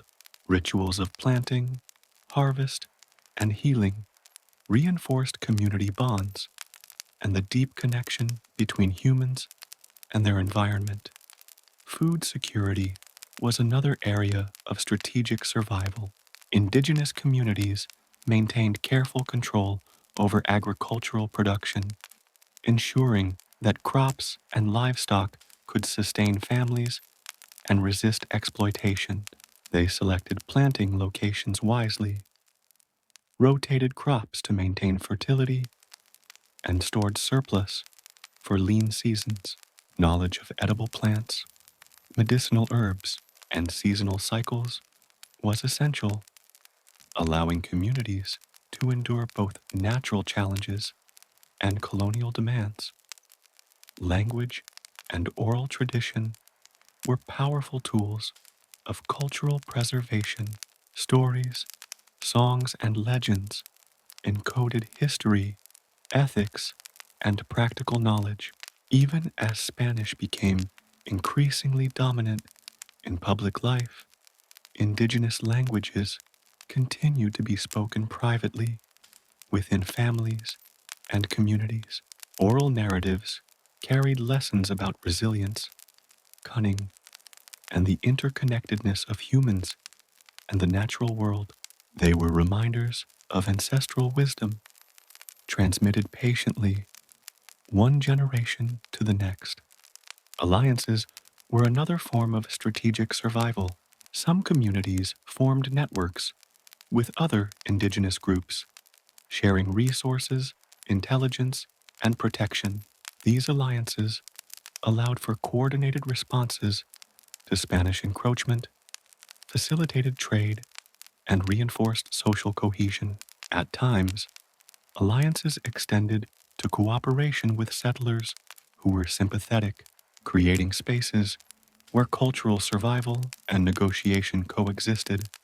Conflict, though not always widespread, occurred when survival or autonomy was threatened. Ambushes, raids, and strategic retreats were employed to protect land, crops, and families.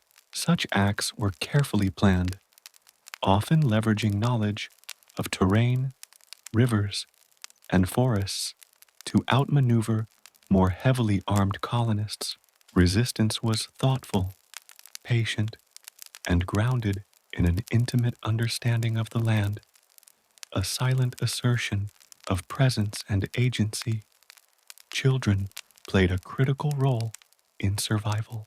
Through play, observation, and participation, they absorbed agricultural skills, knowledge of medicinal plants, spiritual practices, and the nuanced codes of social conduct. Storytelling around fires, shadowed by the soft flicker of flames, taught them the legends of their ancestors, the rhythms of the land, and the strategies of resilience. In these moments, cultural identity was quietly nurtured, ensuring that knowledge and values endured even as external pressures mounted. Adaptation to colonial structures was another survival strategy. Indigenous leaders negotiated for labor arrangements, access to land, and protection of community resources. Some communities engaged with Spanish authorities to secure advantages or reduce burdens, using diplomacy alongside more traditional forms of resistance. These strategies were measured and patient, balancing immediate needs With long-term cultural preservation, environmental stewardship was fundamental. Indigenous peoples used controlled burns, selective planting, and sustainable hunting practices to maintain ecological balance. Rivers were respected as sources of life, forests as reservoirs of food and spiritual energy. This careful relationship with the land provided both sustenance and security, enabling communities to survive in the long term even as colonial influence expanded. Religious adaptation was subtle yet profound. Indigenous rituals were sometimes masked within Christian observances, ensuring continuity of tradition while avoiding conflict.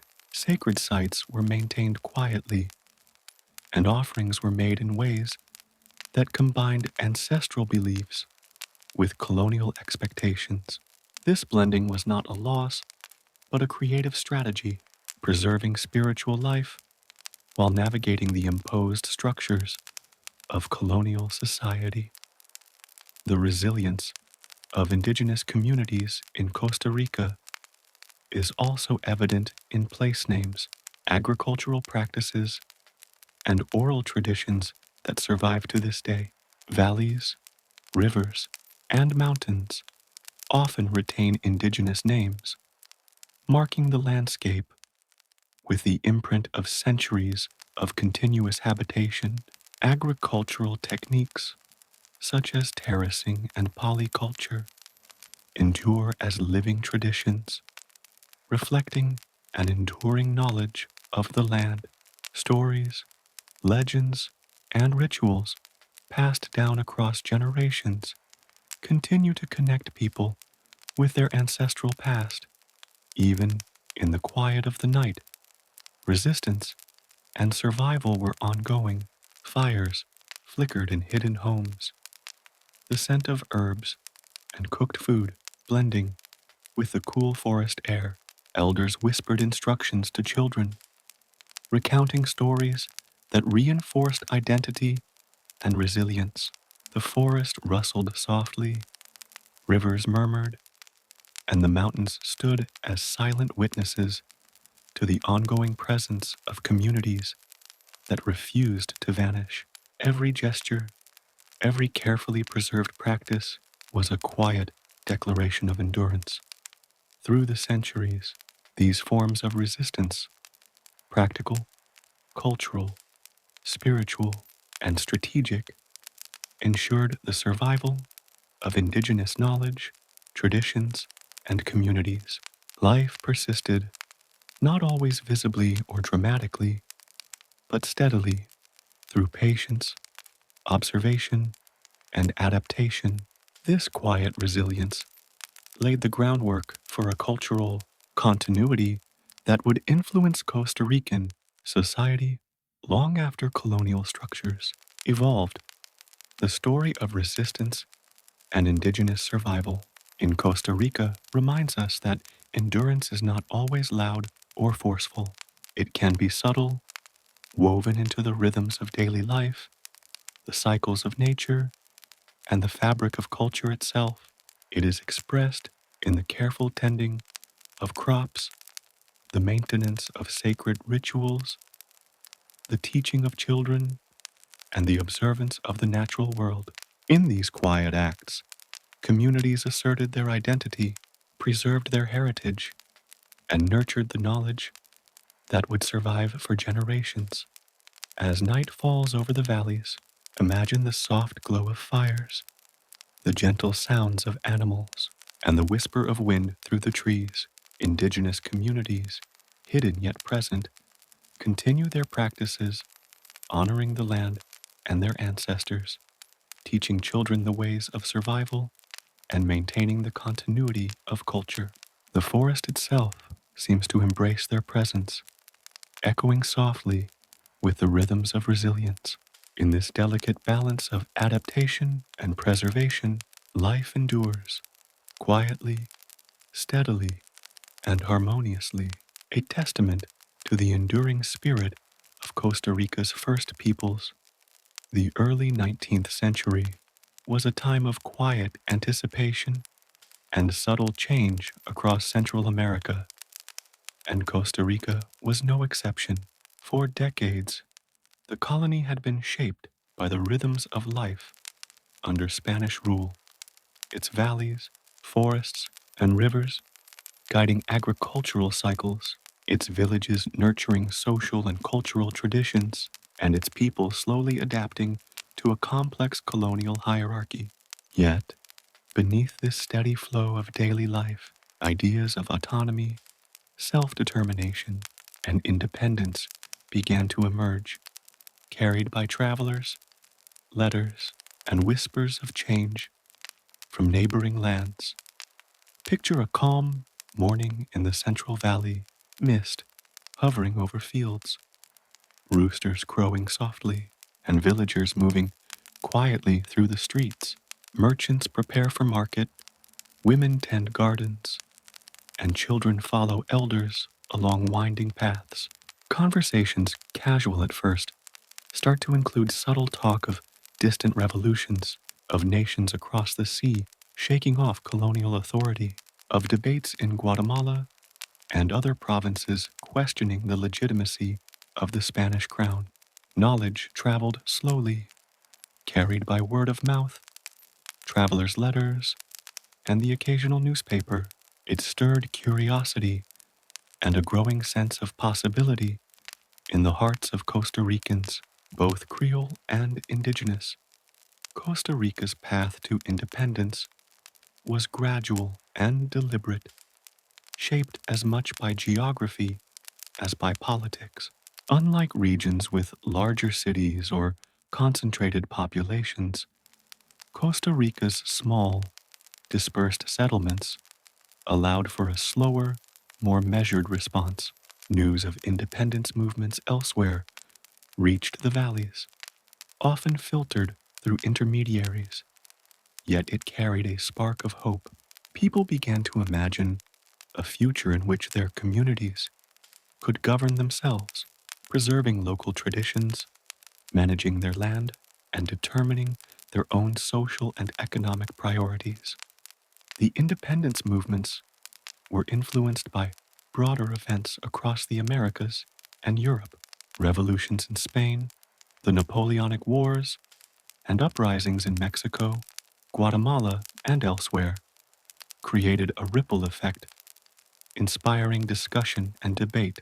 Local leaders, educated in colonial schools or informed by travelers, began to question the structure of Spanish rule, the legitimacy of distant authority, and the possibility of self-determination. These ideas were often discussed quietly in plazas, around fires, and in homes, shaping the consciousness of communities without immediate upheaval. On October 29, 1821, Costa Rica, along with other provinces in Central America, officially declared independence from Spain. The news arrived gradually, communicated through formal proclamations, town meetings, and public readings. Villagers listened attentively as the declarations were read aloud, absorbing the significance of this new era. Independence was not merely political, it symbolized the opportunity to shape society, economy, and culture according to local needs, values, and circumstances. The land, so long shaped by both indigenous and colonial practices, would now guide a society capable of self-determination. The early years of nationhood were a period of adjustment, reflection, and experimentation. Costa Rica initially joined the Mexican Empire under Agustin de Iturbide, but the union was short-lived. By 1823, Costa Rica became part of the United Provinces of Central America, a federation that sought to balance autonomy with regional cooperation. Within this framework, Costa Rica navigated governance, taxation, and representation, learning to balance the demands of collective governance with the realities of its dispersed population and rugged geography. During this transitional period, local governance structures developed gradually. Municipal councils gained influence, overseeing day-to-day affairs, administering justice, and coordinating infrastructure. Leaders emerged from within the communities, combining knowledge of local resources, social networks, and historical precedent with a vision for the future. These early leaders faced the challenge of fostering unity while respecting the autonomy of towns and regions, a delicate balance that required diplomacy, patience, and insight. Economically, independence brought both opportunities and challenges. Costa Rica's modest, agriculture-based economy had avoided the extremes of wealth and exploitation seen in other colonies. With self-determination, communities could focus on developing crops, trade networks, and livestock management according to local priorities. Small-scale coffee cultivation began to emerge in the mountains, gradually transforming the economic landscape. These new agricultural ventures required patience, careful observation of climate and soil, and adaptation to mountainous terrain. Yet they offered the promise of sustainable prosperity. Social and cultural life continued to reflect a blend of continuity and change. Religious institutions maintained influence, yet secular governance allowed for broader participation in civic life. Festivals, markets, and communal gatherings persisted, integrating discussions of independence and self-governance with long-standing traditions. Oral storytelling, music, and dance continued to carry historical memory and cultural identity, linking the present with ancestral pasts and the evolving future. Education gained new emphasis as the young nation sought to prepare citizens for participation in governance, commerce, and social life. Schools, libraries, and community instruction encouraged literacy, critical thinking, and knowledge of both local and global contexts. Villagers and townspeople recognized that the sustainability of independence depended on informed, engaged citizens capable of navigating both the natural environment and the complex social structures of a self-governing society. Throughout these early decades, Costa Rica's geography remained both a challenge and a guiding force. Mountain ranges, forests, and rivers shaped settlement patterns, trade routes, and communication networks. Communities were naturally dispersed, fostering local autonomy while slowing centralization. This allowed for experimentation in governance, cautious adaptation to new economic models, and the preservation of cultural identity. Nature, as always, was a silent partner in the nation's development, offering both limitations and opportunities. Political debates were deliberate and often localized. Communities discussed representation, taxation, infrastructure, and alliances. Decisions were made in town halls, plazas, and council meetings, reflecting both the need for collective action and the importance of local consensus. The slow pace allowed for reflection, negotiation, and adaptation, ensuring that changes were measured, informed, and sustainable. Throughout this period, the memory of indigenous and colonial history guided decisions. Leaders and communities recognized the lessons embedded in centuries of adaptation, resilience, and survival. The knowledge of the land, the cycles of agriculture, and the rhythms of social life provided a framework for building a society that was cautious yet aspirational, rooted in both tradition and the possibilities of a new political era. By the mid 19th century, Costa Rica had begun to define itself as a distinct nation within Central America. The Federation of the United Provinces dissolved, leaving Costa Rica to navigate its own path. The focus on agriculture, small scale trade, education, and local governance shaped a society that valued stability, resilience, and measured progress. The experience of independence had been gradual, deliberate, and reflective, producing a nation attuned to the land, its people, and the rhythms of daily life.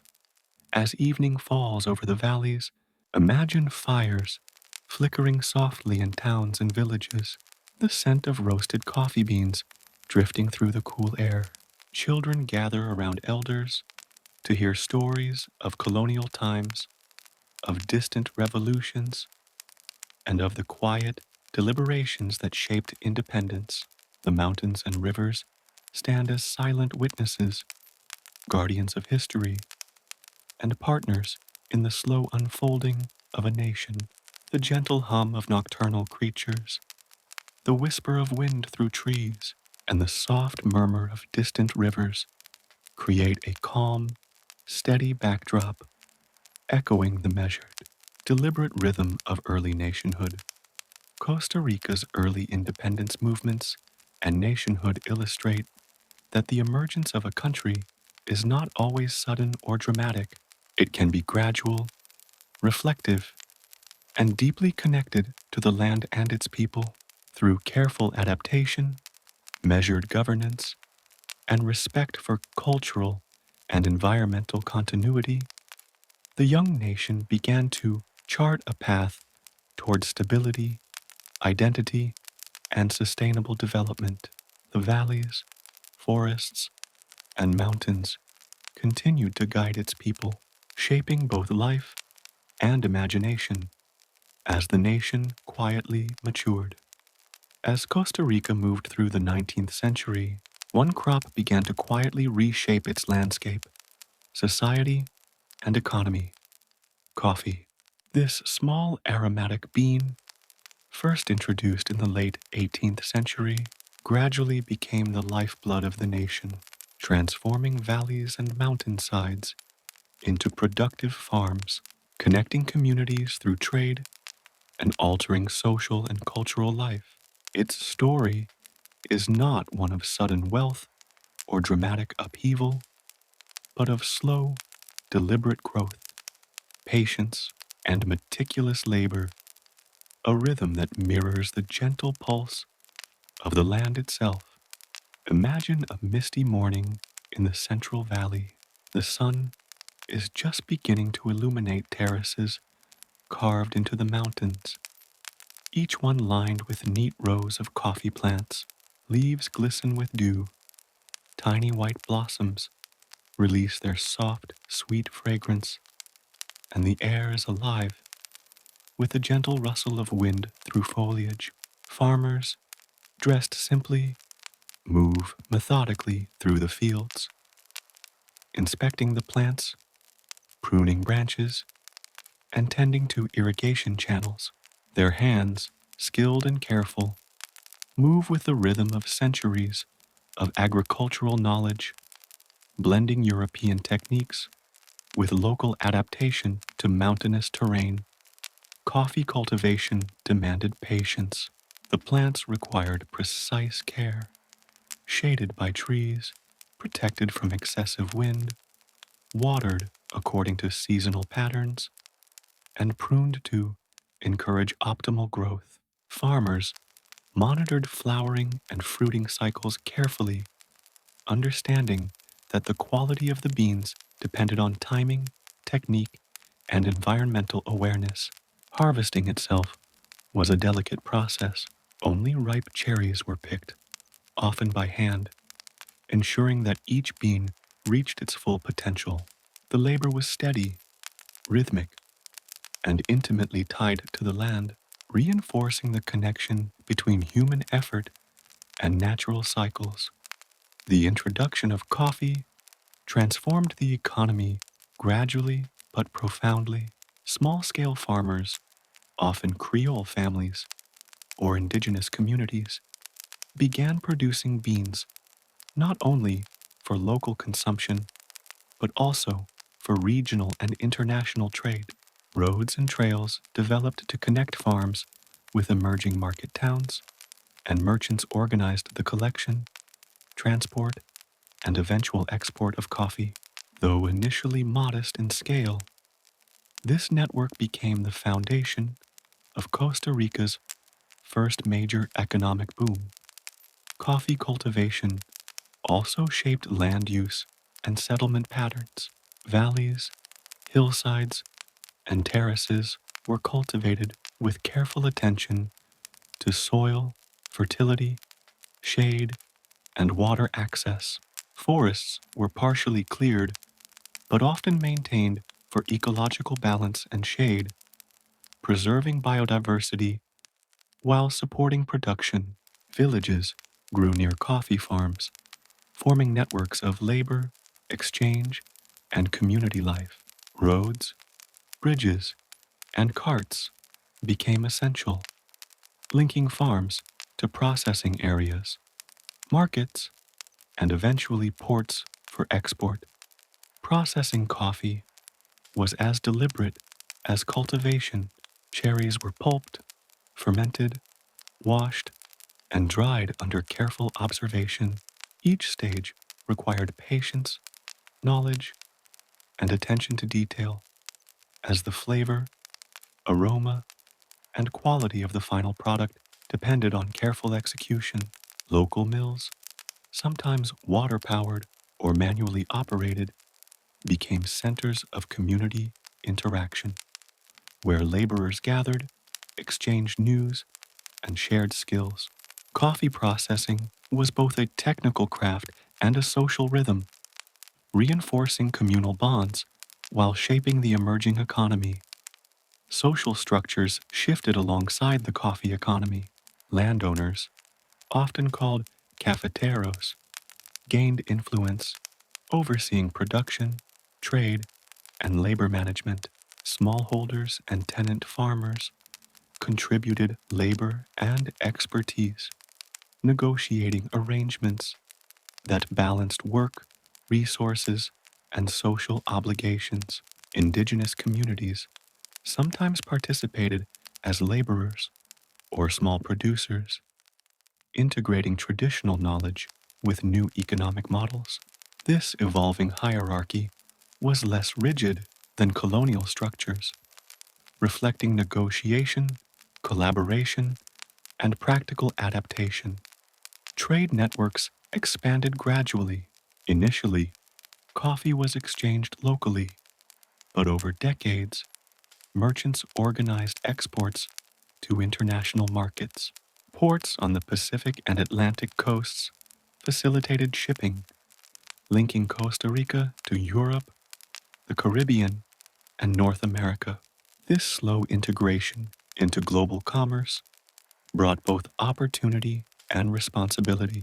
Quality, reliability, and timing became essential, requiring careful planning, coordination, and attention to every stage from cultivation to shipment. Villages and towns adapted, providing storage, transportation, and financial services to support the expanding trade.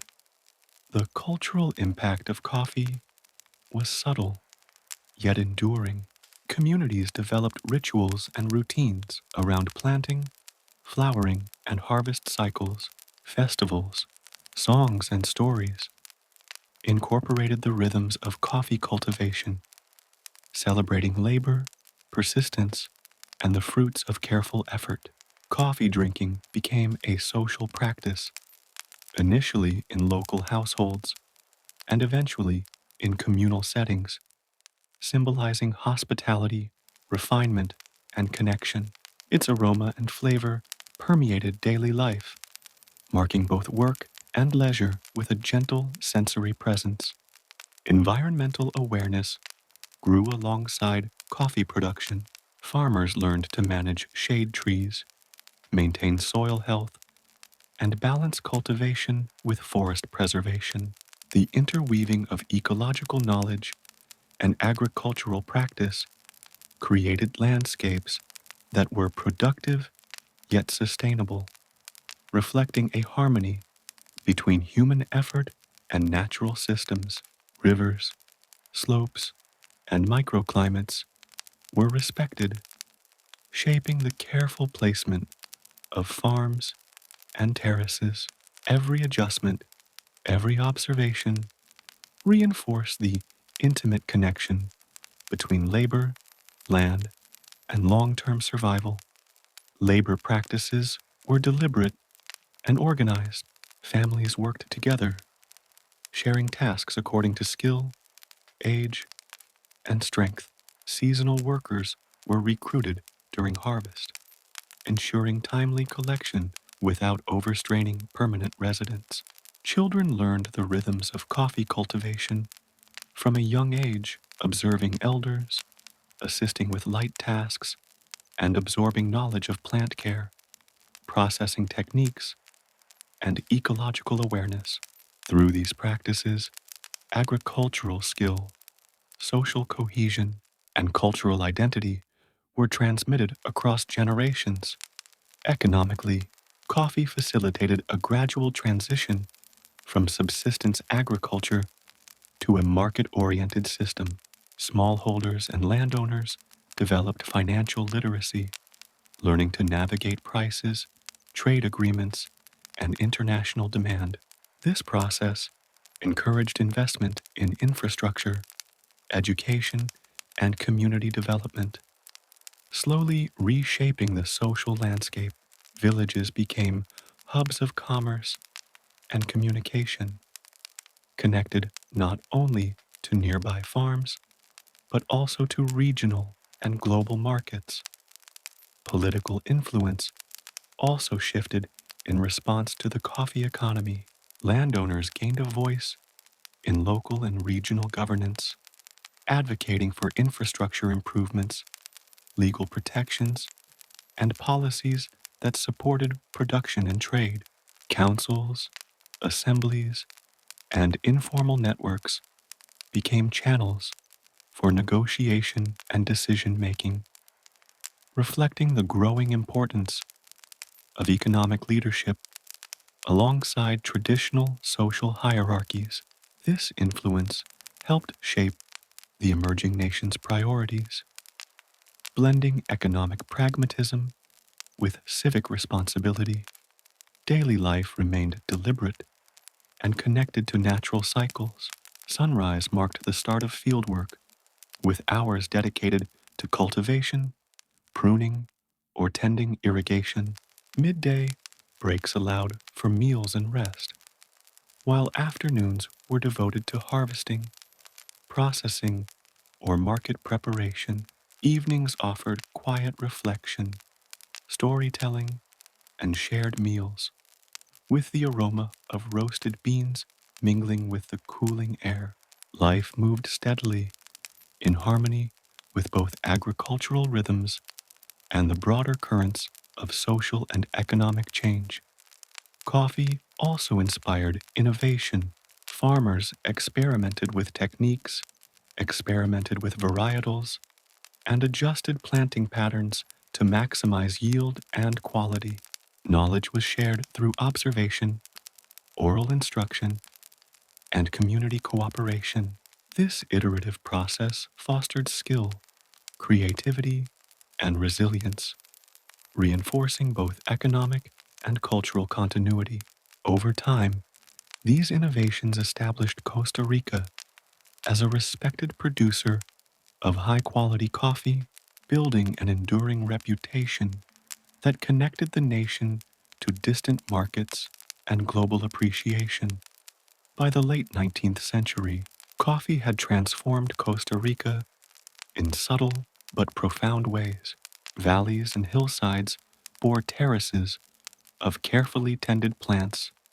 Rivers and trails carried harvested beans to markets, and communities adapted to the rhythms of production, trade, and social life. Economic prosperity grew steadily, infrastructure developed, and cultural practices intertwined with the cycle of coffee cultivation. The nation was no longer defined solely by subsistence agriculture. It had entered a period of careful integration into global commerce, guided by patient labor, strategic planning, and a deep respect for the land. As night descends over the coffee growing regions, imagine fires flickering in small homes, the scent of roasting beans mingling with evening air. Children gather to hear elders recount stories of planting, flowering, and harvest cycles, while adults reflect on the day's labor and plan for tomorrow. The mountains, terraces, and rivers stand as silent witnesses, guardians of knowledge, and partners in transformation. The forest and farmland hum softly with nocturnal life, echoing the steady, deliberate rhythm of a nation reshaped by a single, humble being. Costa Rica's coffee economy was more than commerce. It was a slow, transformative force that influenced society, culture, and environment. Its cultivation nurtured skill, patience, and resilience, connecting people to each other and to the land in profound ways. Through careful observation, labor, and innovation, coffee shaped not only the economy, but also the very identity of Costa Rica, laying the foundation for a stable, self-aware, and connected society. The 19th century in Costa Rica was a time of careful political shaping, a slow unfolding of structures, laws, and leadership that reflected both the lessons of colonial life and the new realities of independence. The rhythm of political development mirrored the gentle patterns of agriculture, community life, and trade, deliberate, considered, and deeply connected to the land and its people. Unlike turbulent revolutions elsewhere, Costa Rica's political evolution was measured, thoughtful, and guided by the values of stability, consensus, and local autonomy. Imagine a quiet town in the Central Valley, morning mist rising from cultivated terraces. Villagers move along dirt paths, carrying baskets of produce to market. Children run barefoot toward the plaza, and elders sit near the church, discussing news brought from other towns. Within this seemingly ordinary scene, the foundations of governance are quietly taking shape. Town councils meet in modest buildings. Decisions about infrastructure, trade regulations, and social welfare are debated, and a slow, steady network of civic responsibility begins to emerge. Politics is not abstract or distant here. It is intertwined with daily life, work, and the rhythm of community.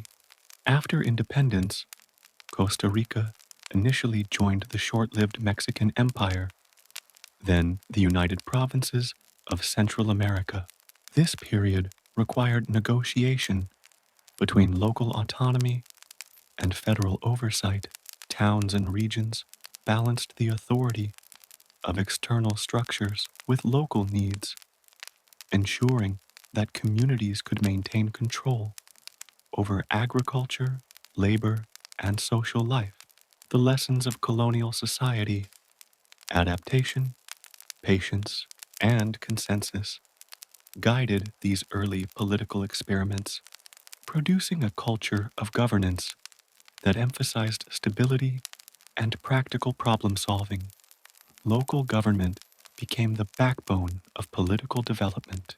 Municipal councils, often comprised of respected community members, oversaw taxation, land disputes, trade regulation, and public order. Meetings were deliberate, reflecting discussion, consultation, and negotiation. Decisions were reached slowly, balancing the interests of landowners, small farmers, and other community members. Governance was deeply personal, rooted in familiarity and trust, with leaders accountable to the communities they served. The first decades of nationhood saw the gradual establishment of national structures. Constitutions were drafted, reflecting the balance between centralized authority and local autonomy. Political life was informed by the geography of the country. Mountainous terrain, dispersed settlements, and river valleys all influenced the feasibility of governance, communication, and administration.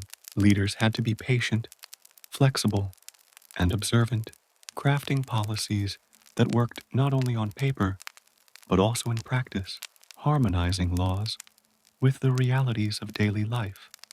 Elections became a central feature of political life. Voting was often limited to landowners and certain social classes, reflecting the cautious pace of democratic development. Yet the principle of participation, even within restricted parameters, encouraged debate, deliberation, and community engagement. Citizens attended council meetings, followed discussions in the plaza, and contributed to the selection of representatives, nurturing a political culture grounded in observation, discussion, and shared responsibility. Political parties emerged slowly, reflecting ideological differences and regional interests. Conservatives, emphasizing tradition, stability, and social hierarchy, often debated with liberals, who promoted reform, education, and economic innovation. These debates were measured, carried out in public meetings, newspapers, and town councils, rarely erupting into violent confrontation. Political discourse mirrored the deliberate rhythms of Costa Rican society, reflective, patient, and attentive to both local needs and broader principles. Infrastructure development was closely tied to political evolution. Roads, bridges, and postal routes were constructed to connect villages, facilitating trade, communication, and governance. Leaders prioritized projects that would support both the economy and social cohesion, understanding that effective infrastructure was essential for political stability. Every stone laid, every bridge repaired, and every trail mapped was an investment in governance, linking communities and fostering the slow emergence of a cohesive national identity. Education and civic instruction were emphasized as part of political development. Schools, libraries, and public forums encouraged literacy, critical thinking, and awareness of civic responsibilities. Citizens were taught not only reading and arithmetic, but also the principles of law, governance, and ethical participation. Education was viewed as essential for sustaining independence and guiding communities through both local and national challenges. Nurturing informed citizens capable of contributing thoughtfully to the political process, judicial systems evolved alongside administrative structures. Courts and magistrates were established to adjudicate disputes over land, trade, and criminal matters. Justice was administered with attention to precedent, fairness, and local realities, ensuring that laws served the community while maintaining order. Judges and magistrates often balanced legal principles with practical understanding, reflecting the broader ethos of measured, adaptive governance. Relations with neighboring nations shaped political development as well. Diplomacy, trade agreements, and border negotiations required careful attention, patience, and strategy. Costa Rica, with its modest population and dispersed settlements, often pursued neutral or cautious policies, avoiding entanglement in conflicts while asserting sovereignty. These decisions reflected a broader pattern of thoughtful, deliberate engagement, emphasizing security, stability, and long-term sustainability. Cultural life intertwined with politics in subtle ways. Public ceremonies, festivals, and religious celebrations became occasions to reinforce civic identity, discuss communal concerns, and promote shared values. The plaza, church, and town hall were spaces where social, spiritual, and political life intersected, fostering a sense of belonging, responsibility, and connection to the broader community. Politics was not distant or abstract. It was a lived experience woven into the cadence of everyday life. The coffee economy also influenced political development. Landowners and merchants gained influence, advocating for policies that supported production, trade, and infrastructure. Their participation helped shape governance, blending economic priorities with civic responsibility. Over time, this integration of economic and political interests strengthened national institutions, encouraged investment in public projects, and reinforced the principle that governance must be practical, responsive, and connected to the lived realities of the people. Throughout the 19th century, Costa Rica avoided much of the violence and upheaval seen elsewhere in Central America. Political development was deliberate, measured, and largely peaceful, reflecting the values of consensus, patience, and adaptation. Leaders and citizens alike understood that sustainable governance required stability, reflection, and the careful balancing of interests, ensuring that change was gradual, informed, and harmonious. Evenings in towns and villages reflected this rhythm. Fires glowed softly in modest homes. Families gathered to share meals, and elders recounted lessons about leadership, governance, and civic responsibility. The gentle sounds of nature, wind through the trees, water flowing in nearby rivers, the distant call of nocturnal animals provided a calm backdrop. Life moved steadily, shaped by the slow evolution of political institutions, the deliberations of councils, and the practical engagement of citizens in the fabric of their communities. By the end of the 19th century, Costa Rica had established a stable, functioning political system. National institutions were in place, local governance was respected, and citizens participated in shaping their communities. This careful, measured development laid the groundwork for modern democracy, emphasizing continuity, social cohesion, and respect for both tradition and innovation. The nation's political life was an extension of its cultural, economic, and social rhythms, deliberate, reflective, and intimately connected to the land and its people. Costa Rica's political development in the 19th century illustrates the power of patience, observation, and thoughtful adaptation. Governance was not imposed hastily. It was cultivated, nurtured, and aligned with the natural and social rhythms of the country. Through measured deliberation, attention to local realities, and respect for community life, Costa Rica built a foundation of stability and resilience that continues to influence the nation to this day. In the early 20th century, Costa Rica took a step that would quietly define its national identity for generations to come.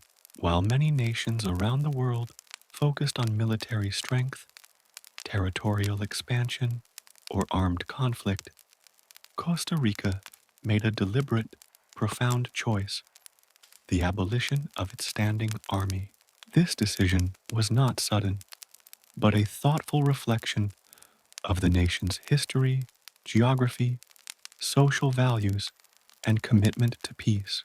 It was an act of careful foresight, a quiet yet powerful assertion that national security, prosperity, and stability could be achieved through other means, through education, diplomacy, and social cohesion. Imagine a serene morning in San Jose, the capital city. The sun rises over red-tiled roofs, illuminating cobblestone streets where merchants prepare for market, children walk to school, and families greet one another with calm familiarity. In offices and public squares, discussions about governance, infrastructure, and civic responsibility unfold slowly and deliberately. There is no garrison of soldiers marching through the streets, no echo of drums and cannons, a deliberate absence that marks a unique chapter in Costa Rica's story. The nation's attention is focused instead on the rhythms of civil life, the steady management of resources, and the careful cultivation of national stability. The decision to abolish the army emerged from a combination of historical experience and pragmatic observation. Costa Rica's geography, a country of mountains, dense forests, and dispersed communities, naturally limited large-scale military ambitions. The nation had avoided the intense violence and territorial conflicts that plagued neighboring countries, relying instead on diplomacy, alliances, and careful negotiation to maintain sovereignty. Leaders recognized that investing in social infrastructure, education, and civic institutions offered more lasting security than maintaining costly military forces. In 1948, following a brief civil conflict sparked by contested elections, the country emerged with a renewed commitment to peace. The new government, guided by visionary leaders, chose not to rebuild a standing army. Instead, resources were redirected toward healthcare, education, infrastructure, and social programs. Barracks, barring local police and training facilities, were repurposed to serve the public good. The echo of military discipline was replaced by the gentle rhythm of schools opening, markets bustling, and communities engaging in civic life. The absence of a standing army became a statement of national identity, a quiet affirmation that Costa Rica's strength lay not in force, but in unity, resilience, and enlightened governance. This choice had profound implications for social stability. Without the distraction of military campaigns, the government could focus on equitable development, social welfare, and civil institutions. Schools proliferated, offering literacy, vocational training, and civic education to a wider population. Healthcare infrastructure expanded, reaching even remote valleys and mountain villages. Roads, bridges, and communication networks improved, linking communities and supporting both economic activity and social cohesion. Citizens felt a sense of safety and continuity, knowing that the state's priorities were aligned with their well-being rather than militarization. Economically, the abolition of the army allowed for sustained investment in development projects. Funds that might have been allocated to defense were instead used to support agriculture, infrastructure, and industry. Coffee, once the primary engine of the economy, continued to flourish, supplemented by diversification into bananas, sugar, and later, tourism. Smallholder farmers, merchants, and entrepreneurs benefited from a stable environment, one in which resources were dedicated to growth rather than conflict. The nation's economy matured quietly, methodically, and resiliently, anchored in steady governance and peaceful conditions. Culturally, the absence of a military reshaped societal norms and values. Civic responsibility, education, and social cooperation became central pillars of national identity. Children grew up learning that dialogue, negotiation, and community engagement were the tools of security and progress. Public celebrations, festivals, and national holidays emphasized shared heritage, civic pride, and peaceful coexistence. Even national defense was conceptualized as a collective responsibility, combining community vigilance, diplomacy, and the rule of law rather than armed force. Internationally, Costa Rica's choice set it apart. While neighboring nations often engaged in military posturing or conflict, Costa Rica cultivated a reputation for neutrality, mediation, and diplomacy. The nation participated in regional organizations, international peacekeeping, and cooperative agreements without relying on a standing army. Its moral and practical example demonstrated that security could be achieved through education, legal frameworks, and social cohesion, rather than through the projection of military power. At the local level, communities adapted to this new paradigm with subtle but meaningful shifts. Police forces took on roles traditionally associated with civil order rather than military enforcement.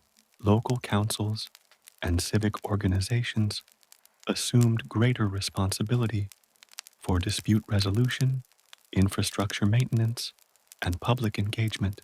Residents became more active participants in governance, contributing to planning, oversight, and decision making. The rhythms of daily life, agriculture, trade, festivals, schooling, continued, now framed within a context of civic trust and social responsibility rather than fear or coercion. Education emerged as the cornerstone of national security. Schools across the country emphasized literacy, critical thinking, and civic awareness. Knowledge became the currency of empowerment, preparing citizens to participate effectively in governance, commerce, and community life.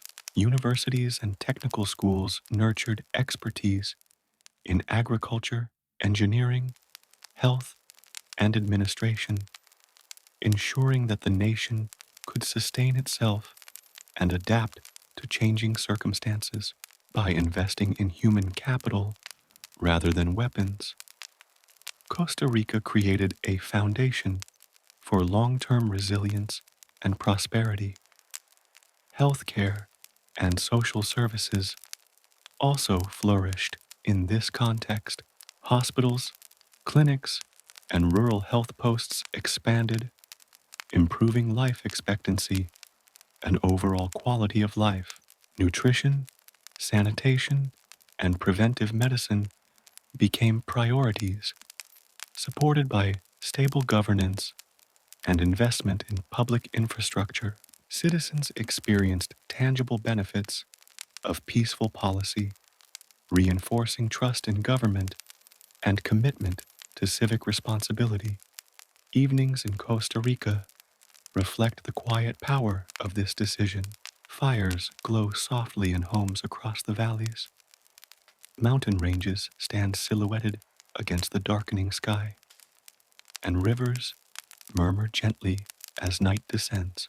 Children, secure and cared for, dream peacefully, their futures shaped by education, community, and the stability of their nation. Adults gather to share meals, stories, and plans for tomorrow, unburdened by the constant threat of militarized conflict. Life moves deliberately, harmoniously, and with a sense of continuity that stems from the nation's commitment to peace. The abolition of the army did not mean the absence of vigilance or responsibility. Civil defense, diplomacy, and community engagement became the tools of national security. Citizens understood that stability required participation, awareness, and cooperation, respect for laws, investment in social infrastructure, and careful stewardship of resources became as essential to safety as any military force.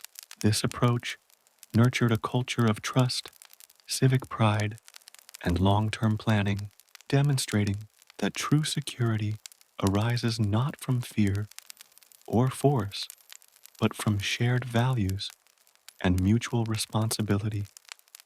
Costa Rica's choice to abolish its army and prioritize peace, education, and social welfare shaped the nation profoundly. It provided a model of stability in a region often marked by turbulence, offering lessons in governance, civic responsibility, and the integration of social, economic, and environmental priorities. By redirecting resources from military expenditure to human development, Costa Rica reinforced its identity as a nation defined by reflection, patience, and foresight. As night deepens over the country, imagine the quiet hum of nocturnal life, trees rustling in the wind, rivers flowing gently, and the distant chorus of insects. The mountains and valleys stand as guardians of history and culture, witnesses to the deliberate choices that have guided the nation. Fires flicker softly in homes and communities, echoing the warmth of stability, civic engagement, and shared responsibility. In this environment, Costa Rica moves steadily, peacefully, and deliberately into its future, its identity rooted in the enduring strength of knowledge, cooperation, and a commitment to peace. In Costa Rica, the 20th century unfolded as a period of deliberate, patient transformation, guided by a vision that placed people, knowledge, and social well-being at the center of national development.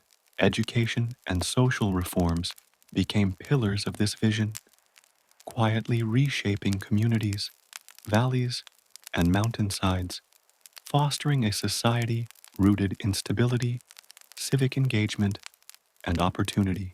Unlike dramatic upheavals or sweeping revolutions, these reforms were gradual, reflective, and deeply connected to the rhythms of daily life, the cycles of agriculture, and the natural pace of human growth. Picture a serene morning in a small village nestled in the Central Valley. The sun rises, mist lifts gently from terraced fields, and children, dressed neatly, walk along dirt paths toward modest school buildings. Their laughter is soft and rhythmic, blending with the distant murmur of rivers and the rustle of trees in the wind. Inside the classrooms, the day begins with reading, arithmetic, and lessons about the world beyond the mountains. Teachers guide their students patiently, blending practical knowledge with moral instruction, civic awareness, and a sense of curiosity that nurtures both the mind and the spirit. Education in Costa Rica became a national priority, understood as the foundation of both civic life and personal opportunity. Schools proliferated in towns and rural areas alike, ensuring that even distant communities could access literacy, critical thinking, and practical skills. Classes were small, allowing for individual attention, and curricula were designed to integrate knowledge of the land, agricultural practices, and community life alongside mathematics, science, and literature. Children learned not only to read and write, but also to understand the responsibilities and possibilities of citizenship. Teachers, often trained in specialized institutions or through apprenticeships, carried the responsibility of shaping not only minds, but also character. They nurtured curiosity, discipline, and moral reflection, guiding students in understanding their role within family, community, and nation. Lessons were delivered slowly, with care and attention, allowing concepts to settle and grow within young minds. Storytelling, discussion, and hands-on activities complemented formal instruction, blending intellectual development with social and cultural engagement. Social reforms accompanied the expansion of education, healthcare, sanitation, and access to nutrition were recognized as essential complements to learning. Rural clinics were established, often in conjunction with schools, offering preventive care, vaccination, and guidance on hygiene. Families were educated in nutrition, safe water use, and child health, fostering a connection between education, wellness, and sustainable community life. These reforms reflected a holistic approach to nurture citizens capable of thinking, working, and participating responsibly. The state invested not only in classrooms, but in the broader conditions that support life and growth. The abolition of the army created space for sustained social investment. Resources that might have supported military expenditure were redirected towards schools, hospitals, roads, and public infrastructure.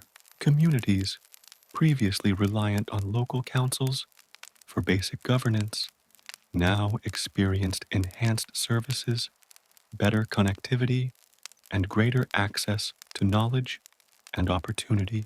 The rhythm of daily life, previously punctuated by labor and subsistence, now included structured education, vocational guidance, and community participation, creating a sense of continuity, purpose, and possibility. Education also became a bridge between rural and urban life. Children from remote mountain villages traveled along trails, rivers, and paths to attend central schools, integrating diverse communities through shared knowledge and experience. Curriculum included not only academic instruction, but also understanding of civic rights, environmental stewardship, and cultural heritage. Students learned to read the land as well as books, to understand the cycles of agriculture, climate, and rivers, alongside history, geography, and literature. In this way, education fostered both intellectual growth and practical awareness, grounding young citizens in the rhythms of life while opening windows to the broader world. Literacy rates increased steadily, slowly transforming the population into one capable of informed civic engagement. Newspapers, libraries, and public lectures became common, providing forums for discussion, debate, and reflection. The nation's citizens, once dispersed and often isolated by geography, found new ways to communicate, share ideas, and participate in public life. Knowledge became a shared resource, connecting villages, towns, and cities, and reinforcing the slow evolution of democratic institutions. Vocational training complemented academic instruction. Young people learned trades, agriculture, crafts, and technical skills alongside reading and writing. This dual approach ensured that education was both practical and empowering, preparing citizens to contribute meaningfully to economic development, while understanding their civic and social responsibilities. Communities benefited directly as skilled individuals improved farming techniques, managed trade, maintained infrastructure, and provided essential services. Education became intertwined with the rhythms of daily labor, integrating learning seamlessly into the patterns of life. Women's education gradually expanded as well, reflecting a broader commitment to social reform and equality. Girls learned literacy, numeracy, health, and practical skills, preparing them for both household management and participation in public life. Over time, women became teachers, administrators, and professionals, contributing directly to the nation's development. Social reforms encouraged inclusion, access, and opportunity, reinforcing the principle that education and well-being were essential for all citizens, not just a privileged few. Public health initiatives reinforced these reforms. Clean water systems, vaccination campaigns, and preventive medicine programs were introduced gradually, aligned with education campaigns that taught communities about hygiene, nutrition, and disease prevention. Villagers learned to care for both themselves and their environment, connecting personal well-being with broader ecological and social systems. The rhythms of daily life, meal preparation, agricultural cycles, and communal activities were informed by new knowledge, blending tradition with innovation in gentle, sustainable ways. Cultural education was also emphasized. Students learned the history, stories, and legends of Costa Rica, linking generations and preserving collective memory. Music, dance, and storytelling were incorporated into curricula, ensuring that cultural identity remained vibrant even as society modernized. The past was honored alongside the present, providing a foundation for thoughtful citizenship and social cohesion. Lessons in ethics, civic responsibility, and environmental stewardship were woven seamlessly into daily learning, emphasizing reflection, patience, and moral awareness. Social reforms extended to labor practices, land access, and economic opportunity. Policies encouraged equitable distribution, support for small farmers, and the development of cooperative networks. Communities were guided to manage resources responsibly, resolve disputes peacefully, and engage collectively in local governance. These measures reinforce the principles taught in schools, creating a society in which education, civic responsibility, and social well-being were interconnected. As evening falls across Costa Rica, imagine fires glowing softly in homes, the distant hum of rivers and nocturnal creatures blending with the gentle rustle of trees. Children, tired from a day of learning, gather around elders or lie quietly in beds, absorbing lessons slowly, almost imperceptibly, as they drift toward sleep. The mountains, valleys, and rivers stand as silent guardians, witnessing the deliberate cultivation of knowledge, health, and social harmony. Life moves steadily, informed by education, enriched by reform, and guided by the patient rhythms of thoughtful governance. By the mid-20th century, Costa Rica had established a foundation for long-term stability and prosperity. Education and social reforms nurtured informed citizens, resilient communities, and an economy capable of gradual, sustained growth. Civic engagement, cultural preservation, and environmental awareness became central pillars of national identity. The nation's strength lay not in coercion or militarization, but in knowledge, opportunity, and the thoughtful, deliberate investment in its people. Costa Rica's experience with education and social reforms illustrates a profound truth that the quiet, patient cultivation of knowledge, health, and social cohesion can transform a society as powerfully as any revolution. Through steady investment, thoughtful policies, and deep respect for both tradition and innovation, the nation nurtured citizens capable of shaping their communities and their future. In the gentle cadence of daily life, amidst valleys, rivers, and mountains, Costa Rica built a society rooted in reflection, resilience, and enduring hope. As the 20th century progressed, Costa Rica quietly entered an era of industrialization and infrastructure development, reshaping the nation in ways both subtle and profound.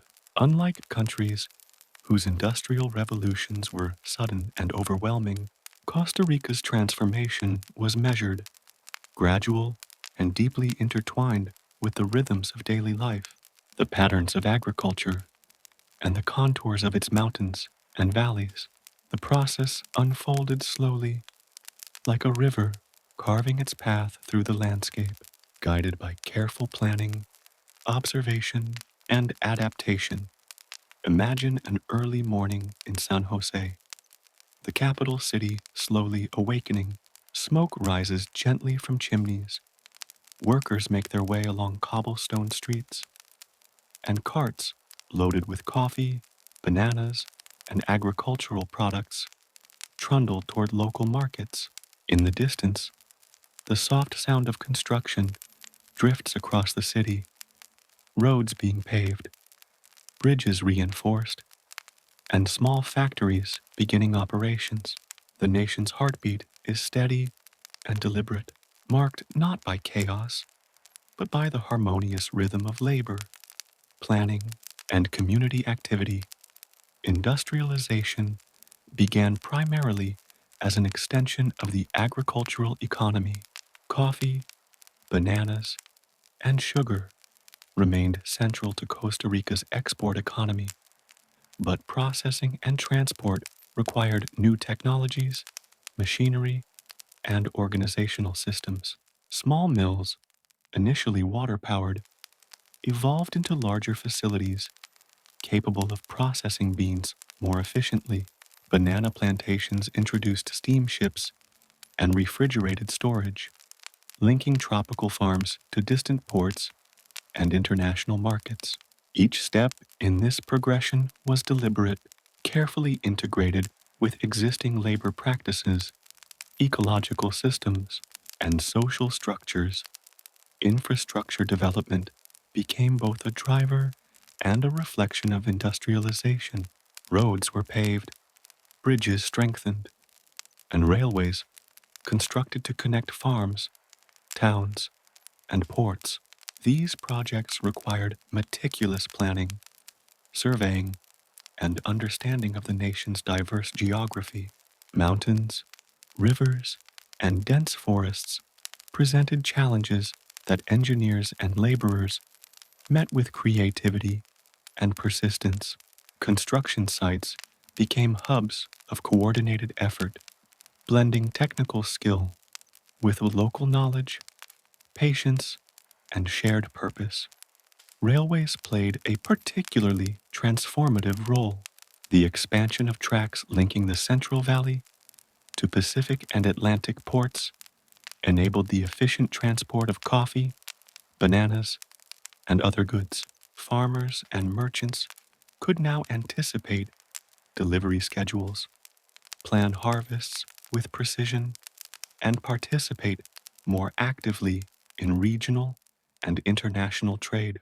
Railways also connected communities socially and culturally, allowing ideas, news, and innovations to flow steadily along steel tracks, reinforcing cohesion across the nation. Urban centers grew gradually in response to industrialization. San Jose, Alajuela, Heredia, and Cartago expanded carefully, accommodating new businesses, workshops, and administrative offices. Streets were widened, markets organized, and public utilities developed to serve growing populations. This expansion was deliberate, avoiding hasty overbuilding and reflecting a broader cultural emphasis on balance, aesthetics, and environmental harmony. Cities became centers of coordination, learning, and commerce, linking rural production with national and global networks. Small-scale industry complemented agriculture, creating jobs and fostering skill development. Workshops produced tools, textiles, and household goods, while larger factories processed agricultural output for export. Labor was organized carefully, respecting local rhythms, seasonal cycles, and family structures. Training was often hands-on, passed from experienced workers to apprentices, blending traditional knowledge with emerging technologies. Communities experienced the benefits of industrialization without the dislocation or upheaval seen in other nations, maintaining social cohesion and stability. Energy infrastructure developed slowly to support these changes. Hydroelectric plants harnessed rivers in mountainous regions, providing power for factories, homes, and public facilities. Electricity expanded gradually, reaching urban centers first, then spreading to rural villages over decades. The gentle hum of electric lines, the soft glow of lamps in homes, and the quiet operation of machinery became part of the nation's soundscape. Integrating modern technology into the rhythm of daily life without overwhelming traditional practices. Communication infrastructure also improved, linking communities in new ways. Postal services, telegraph lines, and eventually telephone networks allowed messages to travel quickly across valleys and mountains. Farmers could coordinate exports, officials could exchange information, and citizens could connect socially and commercially. These advances reinforced civic cohesion, allowing governance, trade, and cultural exchange to function more smoothly and efficiently. Water management and sanitation systems were developed with care. Aqueducts, reservoirs, and drainage systems were constructed to ensure clean water for urban and rural populations. Public health initiatives were integrated with infrastructure projects, combining engineering, civic planning, and social reform to improve quality of life. Communities learned to manage resources sustainably, preserving rivers, forests, and fertile land while supporting expanding populations and industry. Education and training adapted to support industrialization. Technical schools and vocational programs were introduced, teaching engineering, mechanics, agriculture, and administration. Students learned both theory and practical application, preparing them to participate in the modern economy while retaining connections to their communities and traditional knowledge. Knowledge flowed steadily, linking generations, regions, and social groups in a slow but powerful wave of skill development and opportunity. Industrialization also encouraged environmental awareness. Engineers and planners recognized that deforestation, erosion, and soil degradation could threaten both productivity and long-term sustainability. Shade trees were preserved for coffee cultivation, riverbanks protected for irrigation, and careful crop rotation implemented to maintain soil fertility. Infrastructure projects were designed with ecological sensitivity, reflecting a long-standing cultural ethos of harmony with the natural world. Cultural life adapted to industrialization in subtle ways. Communities continued traditional celebrations, festivals, and religious observances, now complemented by social events in urban centers, cultural clubs, and public theaters. Artisans, musicians, and writers found new venues to share their work, integrating urban and rural cultural expressions. Industrialization did not erase tradition. Instead, it provided new platforms for cultural exchange and creativity, reinforcing social cohesion and identity. Political life remained deliberate and reflective. Leaders coordinated infrastructure and industrial projects carefully, balancing economic opportunity with social stability. Municipal councils and national bodies worked together to prioritize projects that would benefit communities broadly, avoiding the concentration of wealth or power in single regions. Decisions were informed by observation, consultation, and practical experience, reflecting the nation's measured approach to governance and development. Daily life incorporated industrial rhythms gradually. Farmers harvested crops with the aid of improved tools. Artisans produced goods efficiently, and merchants coordinated transport and trade. Yet these new rhythms harmonized with traditional cycles. Planting, flowering, harvest, and market days continued to structure activity. Even as technology advanced, human effort, observation, and care remained central, preserving the connection between people, land, and labor. Evenings brought a gentle calm to industrial centers and rural villages alike. The hum of machinery softened, electric lights flickered, and families gathered for meals and conversation. Children completed schoolwork, apprentices reflected on the day's lessons, and elders shared stories about both past and present transformations. Rivers murmured, trees rustled in the wind, and distant mountains stood silhouetted against the night sky. Life moved steadily, guided by the deliberate rhythms of work, learning, and civic engagement, integrating new technology with long-standing patterns of community and culture. By the mid-20th century, Costa Rica had quietly embraced industrialization and infrastructure development in a way that preserved social stability, environmental balance, and cultural identity. Roads, railways, factories, and energy systems supported economic growth, while education, civic engagement, and traditional practices maintained the nation's measured rhythm. Industrialization became a tool not for disruption, but for integration, connecting rural and urban life, supporting communities, and enabling the slow, deliberate development of a modern nation. Costa Rica's experience with industrialization and infrastructure demonstrates the power of patience, observation, and harmonization with both social and natural systems. By blending technology with culture, labor with education, and progress with tradition, the nation created a foundation for long-term stability, prosperity, and resilience.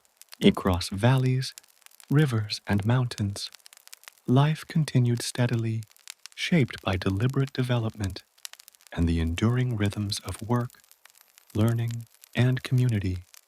As Costa Rica moved into the latter half of the 20th century, the nation quietly discovered a new source of identity and prosperity: its natural beauty. Mountains draped in mist, dense rainforests alive with the hum of life, rivers winding through valleys, and volcanic peaks rising against the sky became not only a home for its people, but also a resource for sustainable development. tourism, coupled with environmental conservation, began to shape the country in subtle yet profound ways, creating a rhythm of human activity that harmonized with the enduring pulse of nature.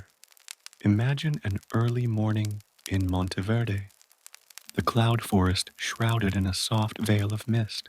Sunlight filters gently through moss-laden trees.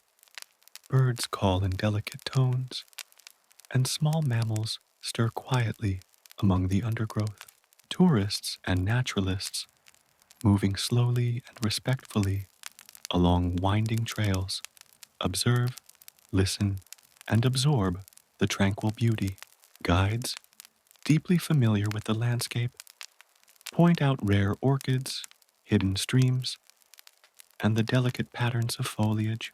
Each movement is deliberate, each observation attentive, reinforcing a culture of respect, mindfulness, and coexistence.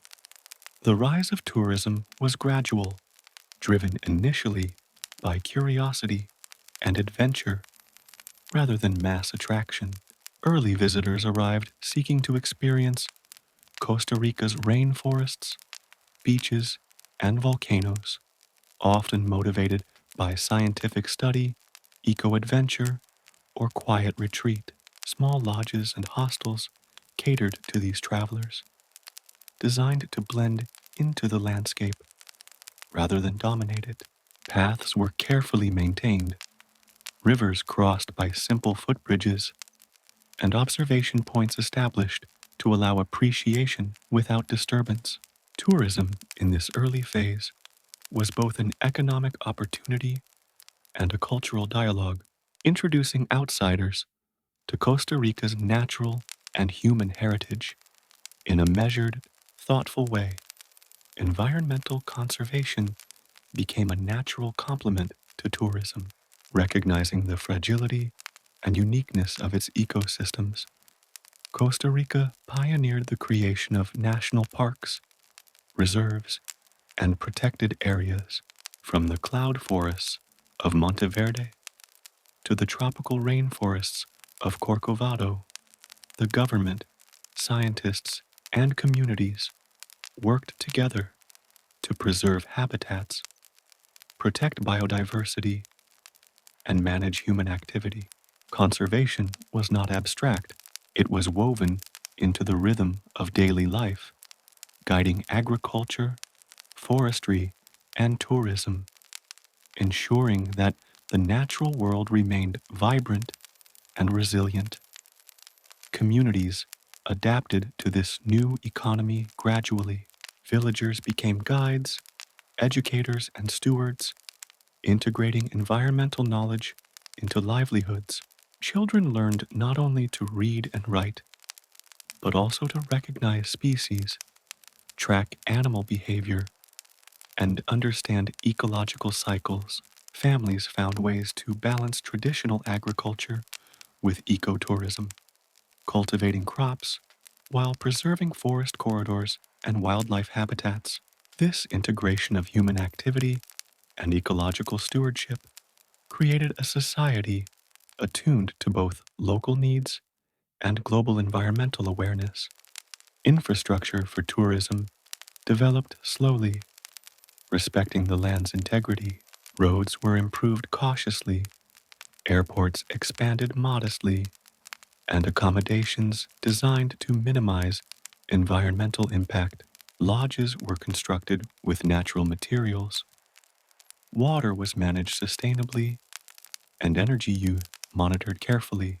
Trails, observation decks, and visitor centers were established with attention to minimizing disturbance while enhancing learning and enjoyment. Tourism became an exercise in mindfulness, guiding human presence with care, observation, and subtlety. Education and research became central to conservation. Universities, research stations, and local schools collaborated with international scientists to study ecosystems, monitor biodiversity, and develop sustainable practices. Students, guided by mentors, observed wildlife, tracked climate patterns, and learned the interdependence of species. Knowledge accumulated slowly, shared through publications, workshops, and informal instruction, reinforcing a culture of respect, curiosity, and deliberate stewardship. The economic impact of tourism and conservation was significant yet measured. Income from ecotourism supported local businesses, infrastructure, and public services. Communities could invest in schools, healthcare, and public amenities, creating a positive feedback loop. Conservation attracted visitors. Visitors supported local economies, and local economies funded further conservation and community development. Growth was gradual and deliberate, emphasizing sustainability over rapid expansion or exploitation. Cultural life intertwined with tourism, festivals, traditional crafts, music, and cuisine were shared with visitors in ways that reinforced heritage while providing economic opportunity. Storytelling and folklore became part of the experience, with guides narrating tales of ancient indigenous communities, colonial history, and the evolution of the nation. Visitors learned not only about natural beauty, but also about human resilience, cultural continuity, and the delicate balance between progress and preservation. Government policy reflected the integration of tourism and environmental conservation. Laws were enacted to regulate land use, protect species, and guide development. Communities were empowered to participate in planning, ensuring that local knowledge informed decision-making. Enforcement was deliberate but non-intrusive, blending observation, education, and civic engagement to achieve compliance. Governance became a dialogue with the land and its inhabitants rather than a top-down imposition. Even daily life was influenced by the rhythms of ecotourism. Farmers adjusted schedules to accommodate visitors. Artisans timed production to coincide with festivals, and guides organized their work around seasonal patterns. The natural environment dictated tempo, teaching patience, attentiveness, and adaptation. Residents learned to read the sky, rivers, and forest behaviors, coordinating human activity with the cycles of rainfall, flowering, and wildlife movement. Life became a dance of quiet observation and thoughtful action. International recognition reinforced Costa Rica's approach. Environmental awards, scientific collaborations, and ecotourism partnerships showcased the nation's commitment to preservation and sustainability. Knowledge gained through research and practice was shared globally, contributing to an emerging understanding of conservation as both ecological and social practice. Costa Rica became a model for how a nation could balance economic development with environmental responsibility, demonstrating the power of careful, deliberate planning and deep respect for the natural world. Evenings in conservation areas and tourist destinations carry a gentle tranquility. Fires glow softly in eco-lodges. The distant cry of howler monkeys echoes from the canopy. Rivers flow with steady patience, and the wind rustles through leaves. Visitors rest quietly, reflecting on the sights and sounds of the day, while residents close their homes with a sense of fulfillment and purpose. Life continues gently, shaped by observation, care, and the ongoing interplay between human presence and ecological integrity. Costa Rica's embrace of tourism and environmental conservation illustrates the quiet power of deliberate, respectful interaction with both nature and society. By integrating economic development with ecological stewardship, the nation nurtured resilience, prosperity, and identity. Across mountains, rivers, and forests, life moved in harmony with the natural world, guided by patience, observation, and thoughtful action. The gentle rhythm of this coexistence became a hallmark of Costa Rica's national character, a testament to the enduring value of slow, mindful, and deliberate progress. As the 20th century progressed into the 21st, Costa Rica quietly matured into a stable, functioning democracy, its political evolution reflecting decades of careful observation, social investment, and the patient cultivation of civic institutions. Unlike nations shaped by abrupt revolutions or frequent upheavals, Costa Rica's journey toward modern governance was deliberate, steady, and deeply intertwined with the rhythms of everyday life. Community participation and the careful balancing of tradition and innovation. Imagine an early morning in San Jose, the capital city. Streets glimmer with dew under the first light. Workers begin their routines. Children walk to schools, and municipal offices slowly open. In council chambers and public buildings, deliberation unfolds quietly and methodically. Discussions about infrastructure, social policy, and public welfare proceed with measured attention, guided by principles that have evolved gradually over generations. Democracy in Costa Rica is not a spectacle of conflict or performance. It is a lived experience embedded in community life, governance, and civic responsibility. The foundation of modern democracy rests on inclusive political structures.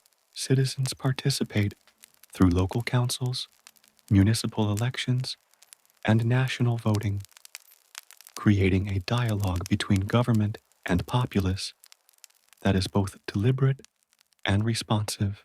Electoral processes are designed with transparency and fairness in mind, ensuring that representatives are accountable to those they serve. Communities are encouraged to engage thoughtfully, reflecting a civic culture that values deliberation, consultation, and collective decision making. Political parties in Costa Rica evolved as mechanisms for dialogue and representation rather than vehicles for confrontation. The main parties, representing diverse perspectives on economics, social policy, and governance, encourage debate that is measured, reasoned, and inclusive. Discussions take place in public forums, newspapers, academic settings, and community meetings, fostering a culture of informed participation rather than polarization. Citizens learn to listen, reflect, and contribute, reinforcing democratic principles in subtle, enduring ways. Education, long a cornerstone of Costa Rican society, supports democracy by cultivating informed citizens. Schools teach not only literacy and numeracy, but also civic responsibility, ethics, and the principles of governance. Students learn the importance of participation, understanding both their rights and their responsibilities. Knowledge is considered a tool of empowerment, enabling individuals to navigate civic life thoughtfully, engage in debate, and contribute to the steady evolution of governance. Institutions are structured to provide stability and balance. The executive, legislative, and judicial branches function with clear responsibilities, checks, and interdependence. Courts maintain rule of law, resolving disputes and ensuring justice, while legislative bodies deliberate on policies with attention to social, economic, and environmental impacts. The executive implements policies while remaining accountable to both legislature and citizens. This system, built deliberately over decades, allows the nation to function smoothly while maintaining flexibility to adapt to new challenges. Transparency and civic oversight are emphasized. Public access to information, consultation on policy decisions, and community involvement in local governance are encouraged. Citizens participate in planning for urban development, environmental protection, education, and public health, reinforcing the principle that governance is a shared responsibility rather than an abstract, distant authority. Observation, reflection, and dialogue are the hallmarks of civic engagement in Costa Rica. Economic governance complements political structures. Policies encourage equitable development, fair labor practices, and sustainable growth. Social programs, infrastructure investment, and environmental protection are integrated into national planning, ensuring that economic growth aligns with social well-being. Communities benefit not only from employment and production, but also from education, healthcare, and opportunities for participation in civic life. The economy, governance, and society evolve together in a slow, deliberate balance. Judicial independence reinforces democracy. Courts operate with attention to precedent, fairness, and local realities, ensuring that laws serve both society and individuals. Legal processes are transparent, deliberative, and accessible, creating trust and stability. Citizens learn to rely on institutions, understanding that justice is not a matter of force, but of reasoned decision making, observation, and ethical consideration. Civil society flourishes alongside formal institutions.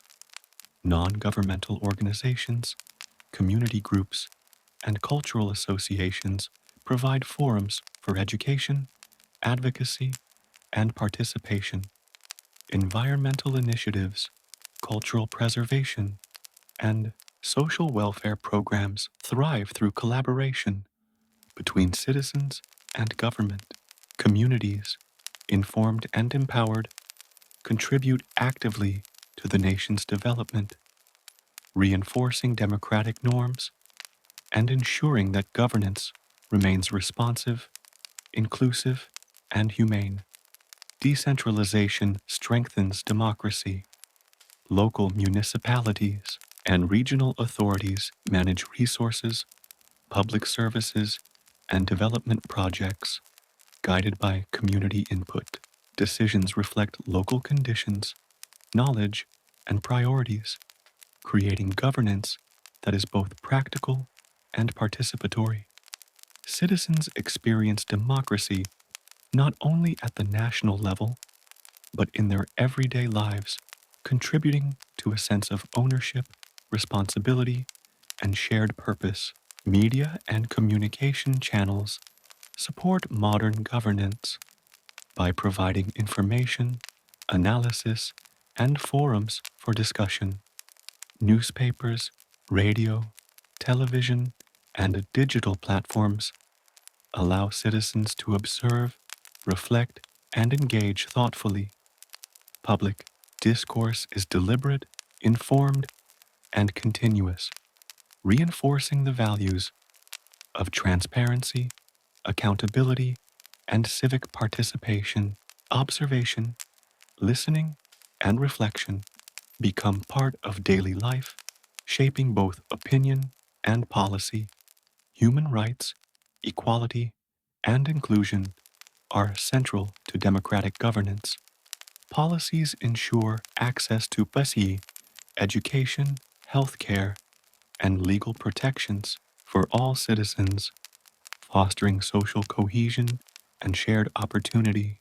Minority voices are acknowledged, environmental concerns addressed, and economic disparities mitigated through deliberate policy interventions. The rhythm of governance reflects a careful balance between individual rights, collective well being, and long term sustainability. International engagement demonstrates Costa Rica's commitment to diplomacy, cooperation, and peaceful governance. The nation participates in regional organizations, global forums, and environmental treaties, advocating for human rights, sustainable development, and conflict resolution. Diplomacy is approached with patience, observation, and ethical consideration, reflecting a broader national ethos that prioritizes collaboration, reflection, and long term harmony. Daily life embodies the principles of democracy. Families engage in discussions about governance, students debate in classrooms, and local councils deliberate on community projects. Markets, schools, and public spaces function as arenas of participation and observation. Citizens learn to act with patience, responsibility, and foresight, integrating civic norms into everyday routines and personal interactions. Life moves steadily, informed by principles of reasoned choice, mutual respect, and shared responsibility. Elections, held regularly, are deliberate affairs. Citizens study candidates, reflect on policies, and participate thoughtfully. Campaigns emphasize dialogue and discussion rather than confrontation, and the outcome is accepted as the result of reasoned deliberation and collective decision making. Even during political transitions, the nation maintains stability, continuity, and respect for institutions. By the 21st century, Costa Rica's democracy had matured into a resilient, participatory system.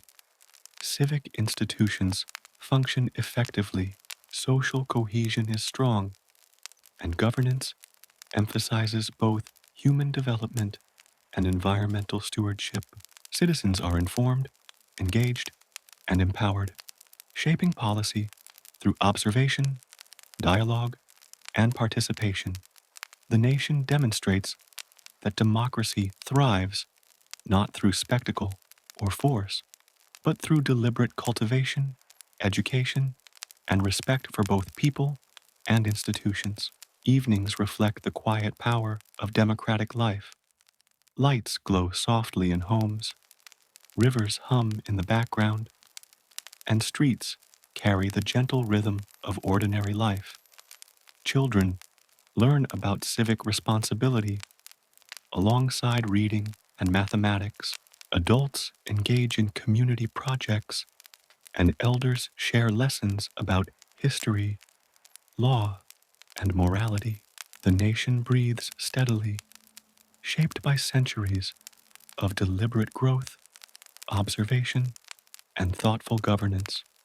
Costa Rica's experience with modern democracy illustrates the strength of patience, civic engagement, and ethical leadership.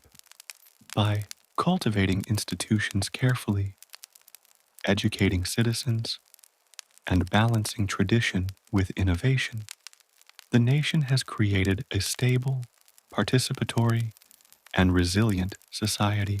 Across mountains, valleys, and forests, life continues steadily, guided by principles of observation, reflection, and collective responsibility. A quiet, enduring testament to the power of deliberate, thoughtful governance as Costa Rica moved through the late 20th century into the 21st. The nation quietly embraced the rhythms of technology and economic modernization. Unlike countries that rushed into industrialization or digitalization. Costa Rica's approach was measured, deliberate, and deeply attuned to the rhythms of daily life, community needs, and environmental stewardship. Technology and the economy developed hand in hand, harmonized with social priorities, cultural values, and the enduring patterns of human activity across mountains, valleys, and coastal plains. Imagine a soft morning in San Jose, where the city hums gently with life. Street vendors set up their stalls, children walk toward schools, and professionals move toward offices where computers, telecommunication devices, and modern equipment begin their daily functions. In nearby towns, smaller technology hubs begin to stir, connecting villages to the national grid of information, commerce, and communication. Every action, from typing a report to sending a message across the country, fits into a rhythm that balances efficiency with observation, care, and reflection. The expansion of technology began slowly. Telecommunications improved gradually, first through telephone lines, then radio, and eventually digital networks. Electricity, once a luxury for urban centers, spread steadily to rural communities, powering schools, businesses, and homes. These networks were not imposed hastily, but extended carefully, respecting both the terrain and the social structures of villages, ensuring that innovation enhanced life rather than disrupting it. Computer technology and information systems gradually transformed both public administration and private enterprise. Government offices adopted digital record keeping, education institutions integrated technologies into teaching, and businesses began using computers to manage production, inventory, and trade. The transition was deliberate, often accompanied by training, workshops, and community outreach, allowing citizens to adapt comfortably and skillfully to the changing landscape. The modern economy diversified alongside technological development, while agriculture, especially coffee, bananas, and sugar, remained important. New sectors emerged: ecotourism, technology services, medical device manufacturing, and sustainable energy. Investment in education and skill development ensured that workers could participate effectively in these emerging industries.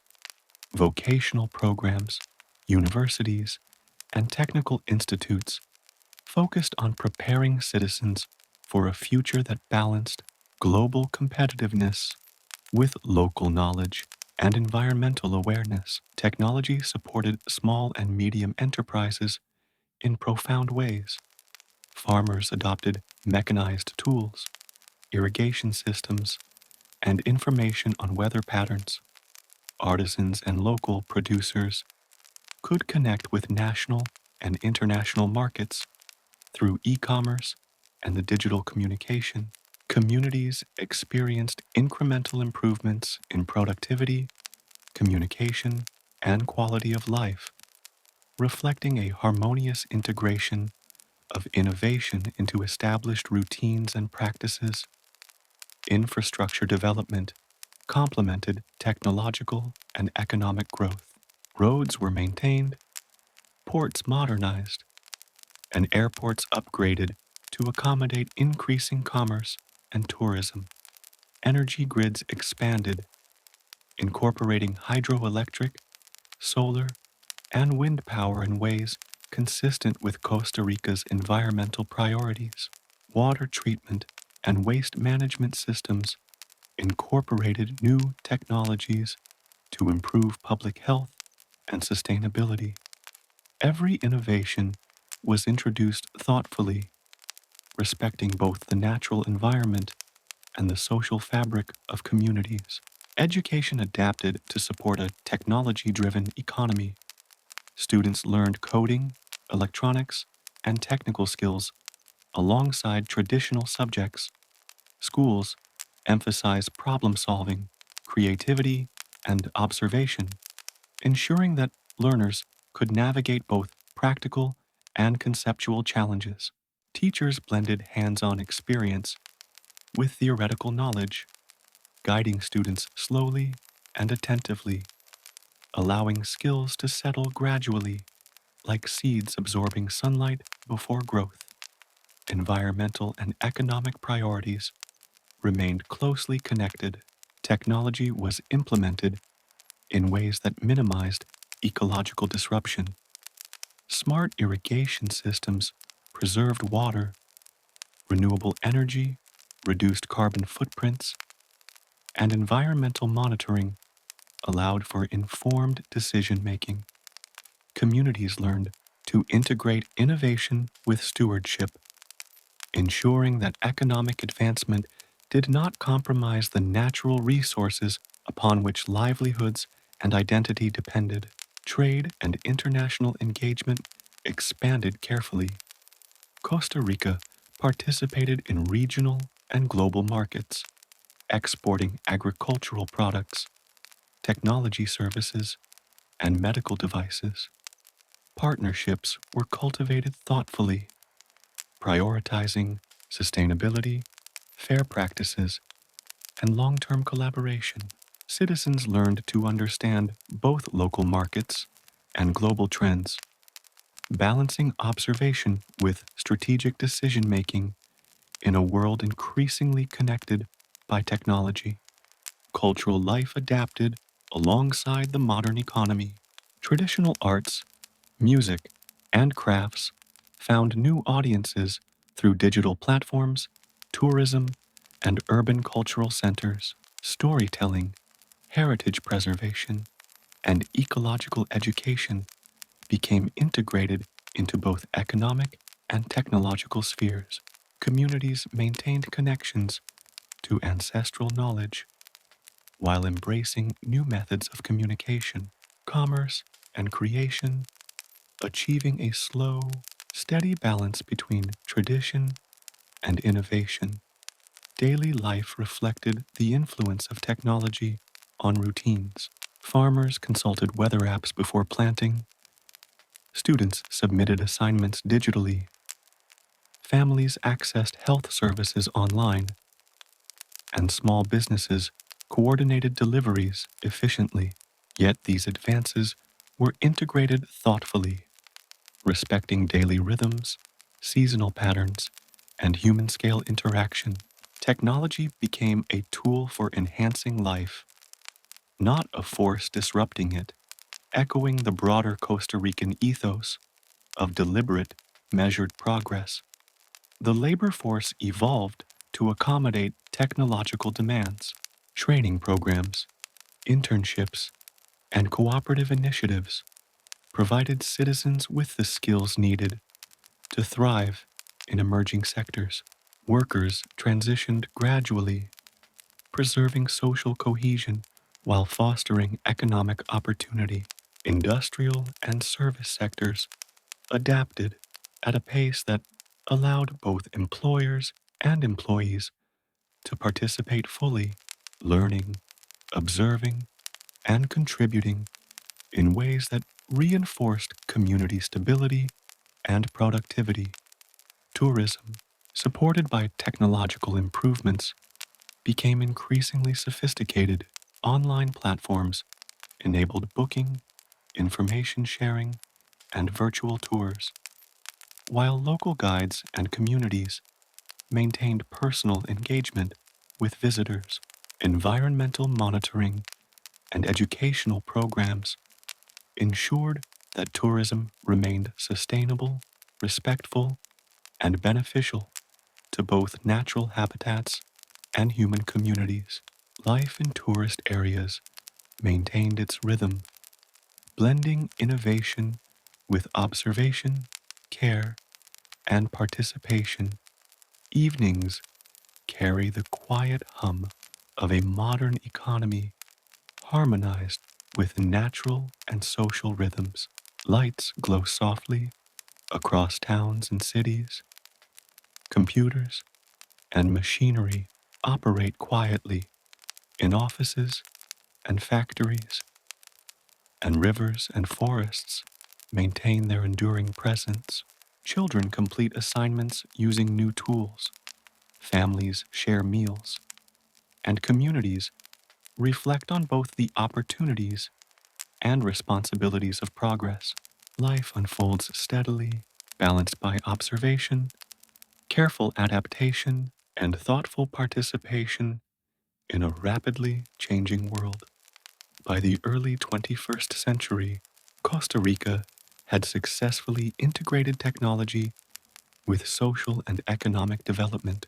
The nation maintained its commitment to sustainability, education, and community, while embracing innovation that enhanced quality of life. Economic growth, technological infrastructure, and environmental stewardship moved in harmony, reinforcing social stability, resilience, and national identity. Costa Rica's experience with technology and the modern economy illustrates the power of measured, deliberate progress. Innovation, education, and economic diversification were introduced with patience and care, creating a society capable of participating fully in global networks while remaining deeply connected to community, tradition, and the environment. Across valleys, rivers, and mountains, life continued steadily, enriched by knowledge, skill, and the gentle integration of technology into the rhythms of daily existence. As the 21st century unfolded, Costa Rica, a nation long defined by its environmental stewardship, began facing the subtle yet profound realities of climate change. Unlike sudden disasters or immediate crises, these challenges arrived gradually, manifesting in shifting rainfall patterns, rising temperatures, and unpredictable weather events. The nation's response was shaped by decades of careful observation, deliberate planning, and a deep cultural connection to the land. In this period, environmental awareness became not only a moral priority, but a practical necessity, guiding policy, community life, and daily rhythms. Imagine a misty morning in the highlands of Costa Rica. Clouds roll gently over volcanic slopes, rivers meander through valleys, and the soft patter of rain nourishes coffee plantations and tropical forests. Farmers, observing the patterns of rainfall, note subtle changes from previous years. The rains arrive a little later, or they fall in unexpected bursts. These observations are part of a long-standing tradition of attentiveness to the environment. Knowledge is passed from generation to generation, teaching communities to adapt thoughtfully, to prepare, and to respond with patience and care. Rising temperatures present new challenges for agriculture. Crops like coffee, sensitive to both temperature and precipitation, require careful attention. Farmers experiment with new varieties, adjust planting schedules, and adopt shade-grown techniques to preserve soil moisture and protect plants from heat. These adaptations are deliberate and slow, reflecting the understanding that resilience comes not from haste, but from careful observation, informed experimentation, and patient adjustment over seasons. Rainfall patterns have shifted, sometimes creating floods, other times droughts. Rivers swell unexpectedly, while in other regions, water becomes scarce. Communities respond with ingenuity and collective effort. Water management systems, reservoirs, and irrigation techniques are adapted to new realities. Villagers monitor rainfall, store water strategically, and coordinate with municipal authorities to ensure that both agricultural and domestic needs are met. Every action, though small, contributes to long-term stability and reflects the slow, deliberate rhythm of life in harmony with natural forces. Biodiversity, long a hallmark of Costa Rica, faces pressures from changing habitats. Species that once thrived in stable conditions must now adjust or relocate. National parks, wildlife corridors, and reserves play a critical role in providing refuge, while scientists and conservationists monitor populations, study ecosystems, and propose adaptive measures. Communities participate in these efforts, combining traditional knowledge with scientific insight to maintain both ecological balance and cultural continuity. Life in forests and mountains continues, but it is shaped by the subtle negotiation between species, climate, and human presence. Coastal areas experience the gentle yet persistent effects of rising sea levels and changing weather patterns. Mangroves, estuaries, and beaches are monitored carefully. Communities relying on fishing, tourism, and coastal agriculture adopt sustainable practices, integrating ecological knowledge into economic activity. Sea turtles, shorebirds, and marine species are protected through programs that blend education, conservation, and community participation. Life along the coast moves in rhythm with both tides and observation, preserving natural and human systems in tandem. Renewable energy becomes both a solution and a guiding principle. Costa Rica leverages hydroelectric, solar, and wind power to reduce greenhouse gas emissions while providing reliable energy for communities. Energy systems are planned carefully, balancing output with environmental preservation. Rivers continue to flow, winds continue to sweep through mountains, and sunlight continues to filter through clouds, providing steady, predictable energy when harnessed thoughtfully. Technology and ecology move together, demonstrating that human innovation can align with natural rhythms. Education remains central to climate resilience. Schools teach students about ecological systems, climate science, and sustainable practices. Children learn to observe, analyze, and reflect on environmental changes, integrating knowledge into daily activities like agriculture, water management, and energy use. Lessons are delivered patiently, emphasizing understanding over urgency and embedding resilience as both a personal and community practice. Knowledge flows gently, reinforcing a culture of attentiveness, care, and ethical responsibility. Policy responses are deliberate and long-term. Government agencies coordinate with local communities, scientists, and international organizations to implement adaptive measures. Land use is regulated to reduce deforestation, preserve water sources, and protect wildlife. Urban planning integrates green spaces, flood management, and energy-efficient construction. Policies emphasize balance rather than rapid change, reflecting the belief that sustainable adaptation requires careful observation, planning, and patience. Tourism, an important economic sector, also adapts to climate realities. Ecotourism programs educate visitors about environmental changes, conservation strategies, and community practices. Lodges, trails, and tours are designed to minimize impact while fostering awareness. Visitors observe gently, Learn slowly and appreciate the subtle interactions between climate, landscape, and human activity.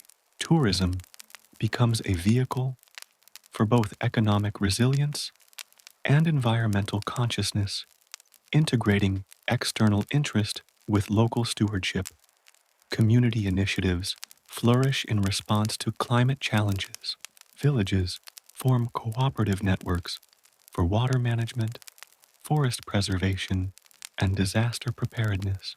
Knowledge is shared, labor coordinated, and resources allocated thoughtfully.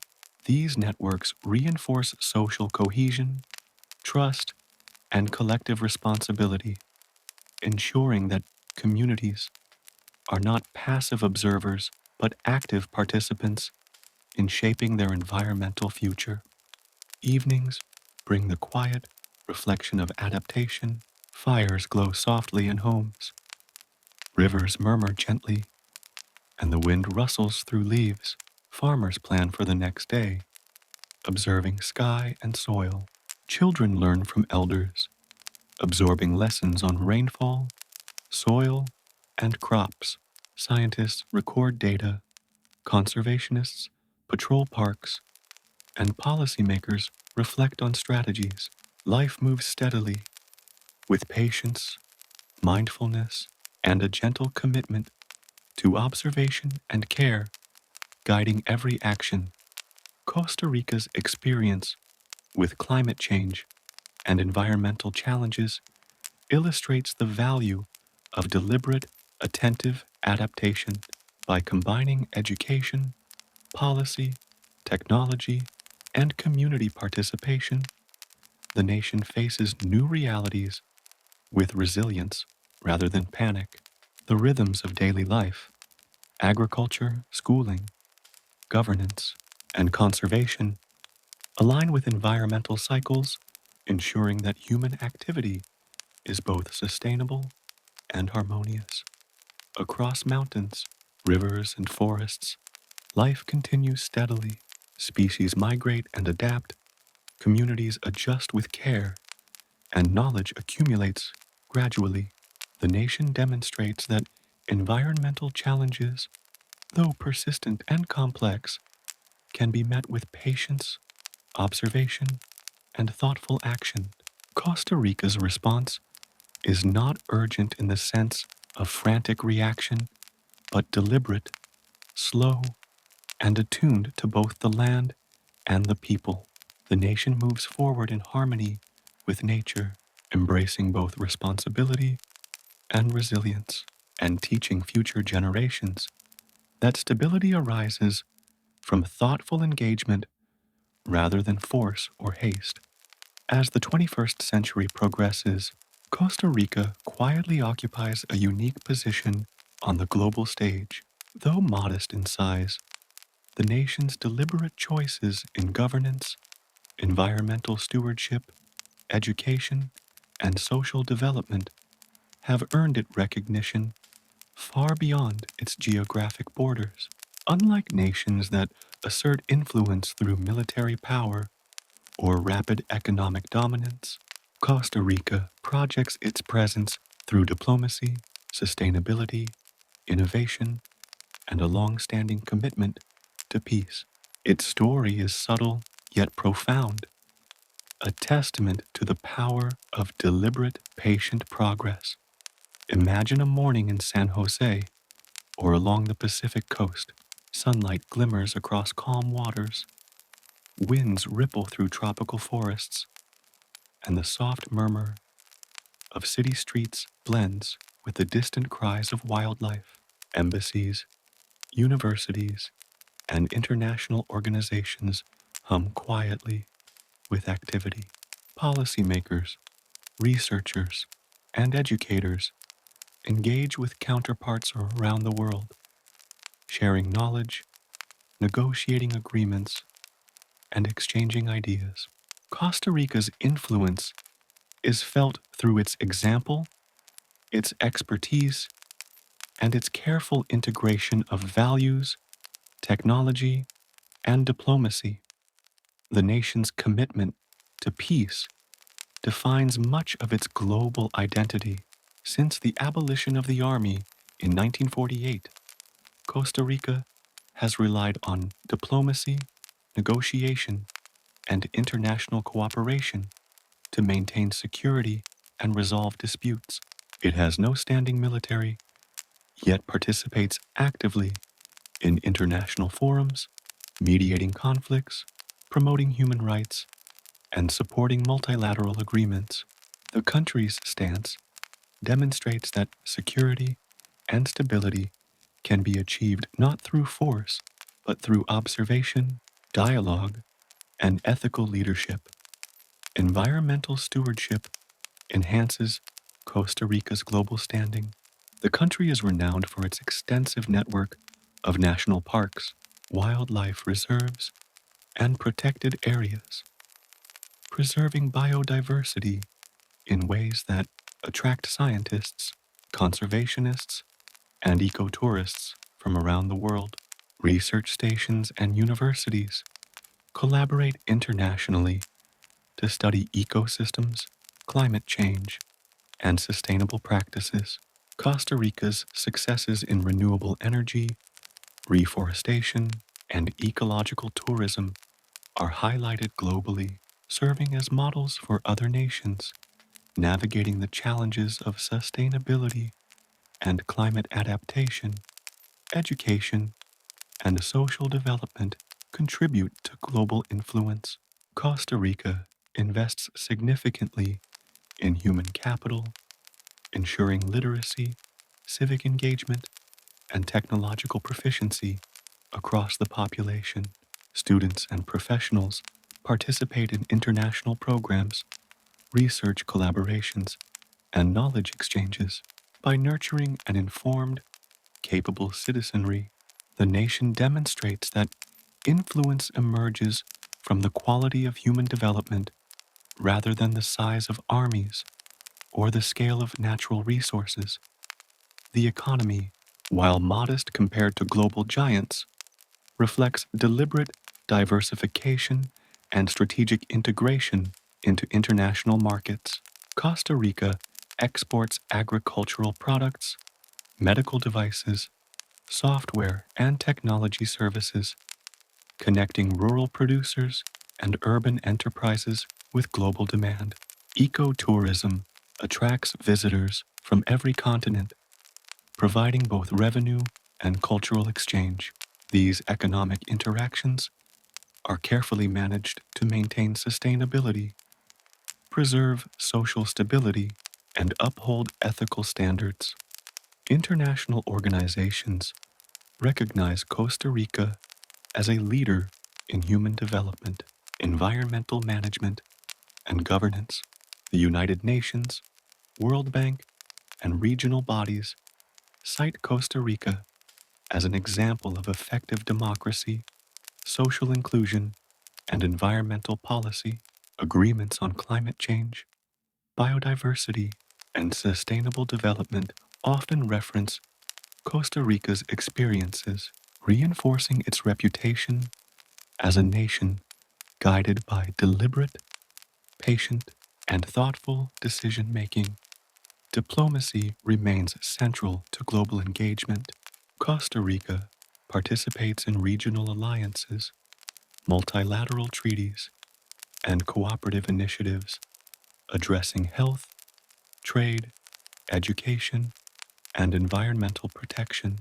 Its ambassadors and delegates approach negotiations with calm, reasoned dialogue, emphasizing collaboration, observation, and long-term solutions. Influence is exerted through consensus building, ethical practice, and the careful integration of national principles into international agreements. Tourism and culture further connect Costa Rica with the world. Ecotourists, researchers, and students immerse themselves in rainforests, volcanoes, and coastal ecosystems, while communities share traditional crafts, music, and stories. These exchanges foster understanding, respect, and global awareness. Life in Costa Rica, observed slowly and attentively by visitors, becomes a living lesson in the integration of environment, culture, and civic responsibility. Science and technology enhance global participation. Research in renewable energy, climate adaptation, agriculture, and biodiversity is shared with international partners. Technology hubs, innovation centers, and universities connect Costa Rican experts with colleagues worldwide, contributing to knowledge networks, sustainable development strategies, and technological solutions. Citizens engage in global discourse, informed and skilled, while the nation maintains a careful balance between modernization and cultural integrity. Costa Rica's human rights record reinforces its global standing. Policies on education, healthcare, social inclusion, and civil rights exemplify a nation that values both individual dignity and collective well being. By modeling equity, justice, and ethical governance, Costa Rica contributes to international discussions on human rights, social development, and sustainable progress. Its experiences demonstrate that influence can arise from example rather than coercion or economic domination. Trade relationships are cultivated thoughtfully. Agreements with neighboring countries, the Americas, and beyond prioritize sustainability, fairness, and mutual benefit. Economic partnerships are guided by long-term strategy, observation of global trends, and attention to social and environmental impacts. Citizens and communities benefit directly, maintaining both livelihoods and the ethical principles that define the national character. Even daily life reflects the interplay between local and global spheres. Farmers growing export crops observe international market trends. Artisans adapt traditional crafts for global audiences, and students learn foreign languages, technology, and international standards. Every interaction, however small, is part of a larger dialogue connecting Costa Rica to the world while preserving the rhythms, values, and cohesion of a local life. Environmental diplomacy becomes increasingly important. Costa Rica's experiences with climate adaptation, renewable energy, and conservation inform international agreements and collaborative projects. Scientists, educators, and policymakers engage in careful observation, data collection, and knowledge sharing, ensuring that insights gained locally benefit global communities.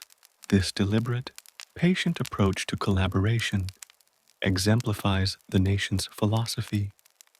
Influence is sustained, ethical, and integrated with human and ecological realities. Evenings in Costa Rica reflect the quiet culmination of these global connections. Lights glow softly in urban centers, waves lap gently along beaches, and forests resonate with nocturnal life. Families gather, students review lessons, and communities reflect on the contributions they make to both national and international spheres. The rhythms of work, learning, and cultural exchange continue gently in harmony with both human and natural systems. Costa Rica's global presence illustrates the power of deliberate, patient engagement. Influence emerges from stability, ethical governance, environmental stewardship, education, and thoughtful participation rather than force or wealth alone. Across mountains, rivers, and forests, life unfolds steadily, connected to distant lands through commerce, diplomacy, research, and cultural exchange. The nation demonstrates that small size does not limit impact. Careful, consistent, and thoughtful action can resonate across the globe, creating a quiet yet profound legacy. In this way, Costa Rica stands as a model for integrating local life with global responsibility. Citizens participate in the world with observation, care, and reflection. Policies balance economic, social, and environmental needs. Technology, education, and diplomacy connect communities beyond borders. The nation exemplifies a steady, patient, and deliberate approach to global engagement, showing that resilience, ethical governance, and careful stewardship of both people and the environment can define a country's enduring influence in the world. Now, with a smile on your face, you will have a good understanding of the history of Costa Rica and, hopefully, drift into a peaceful sleep filled with dreams of lush forests, golden coffee fields, and tranquil beaches. Goodbye, dear friend. See you next time.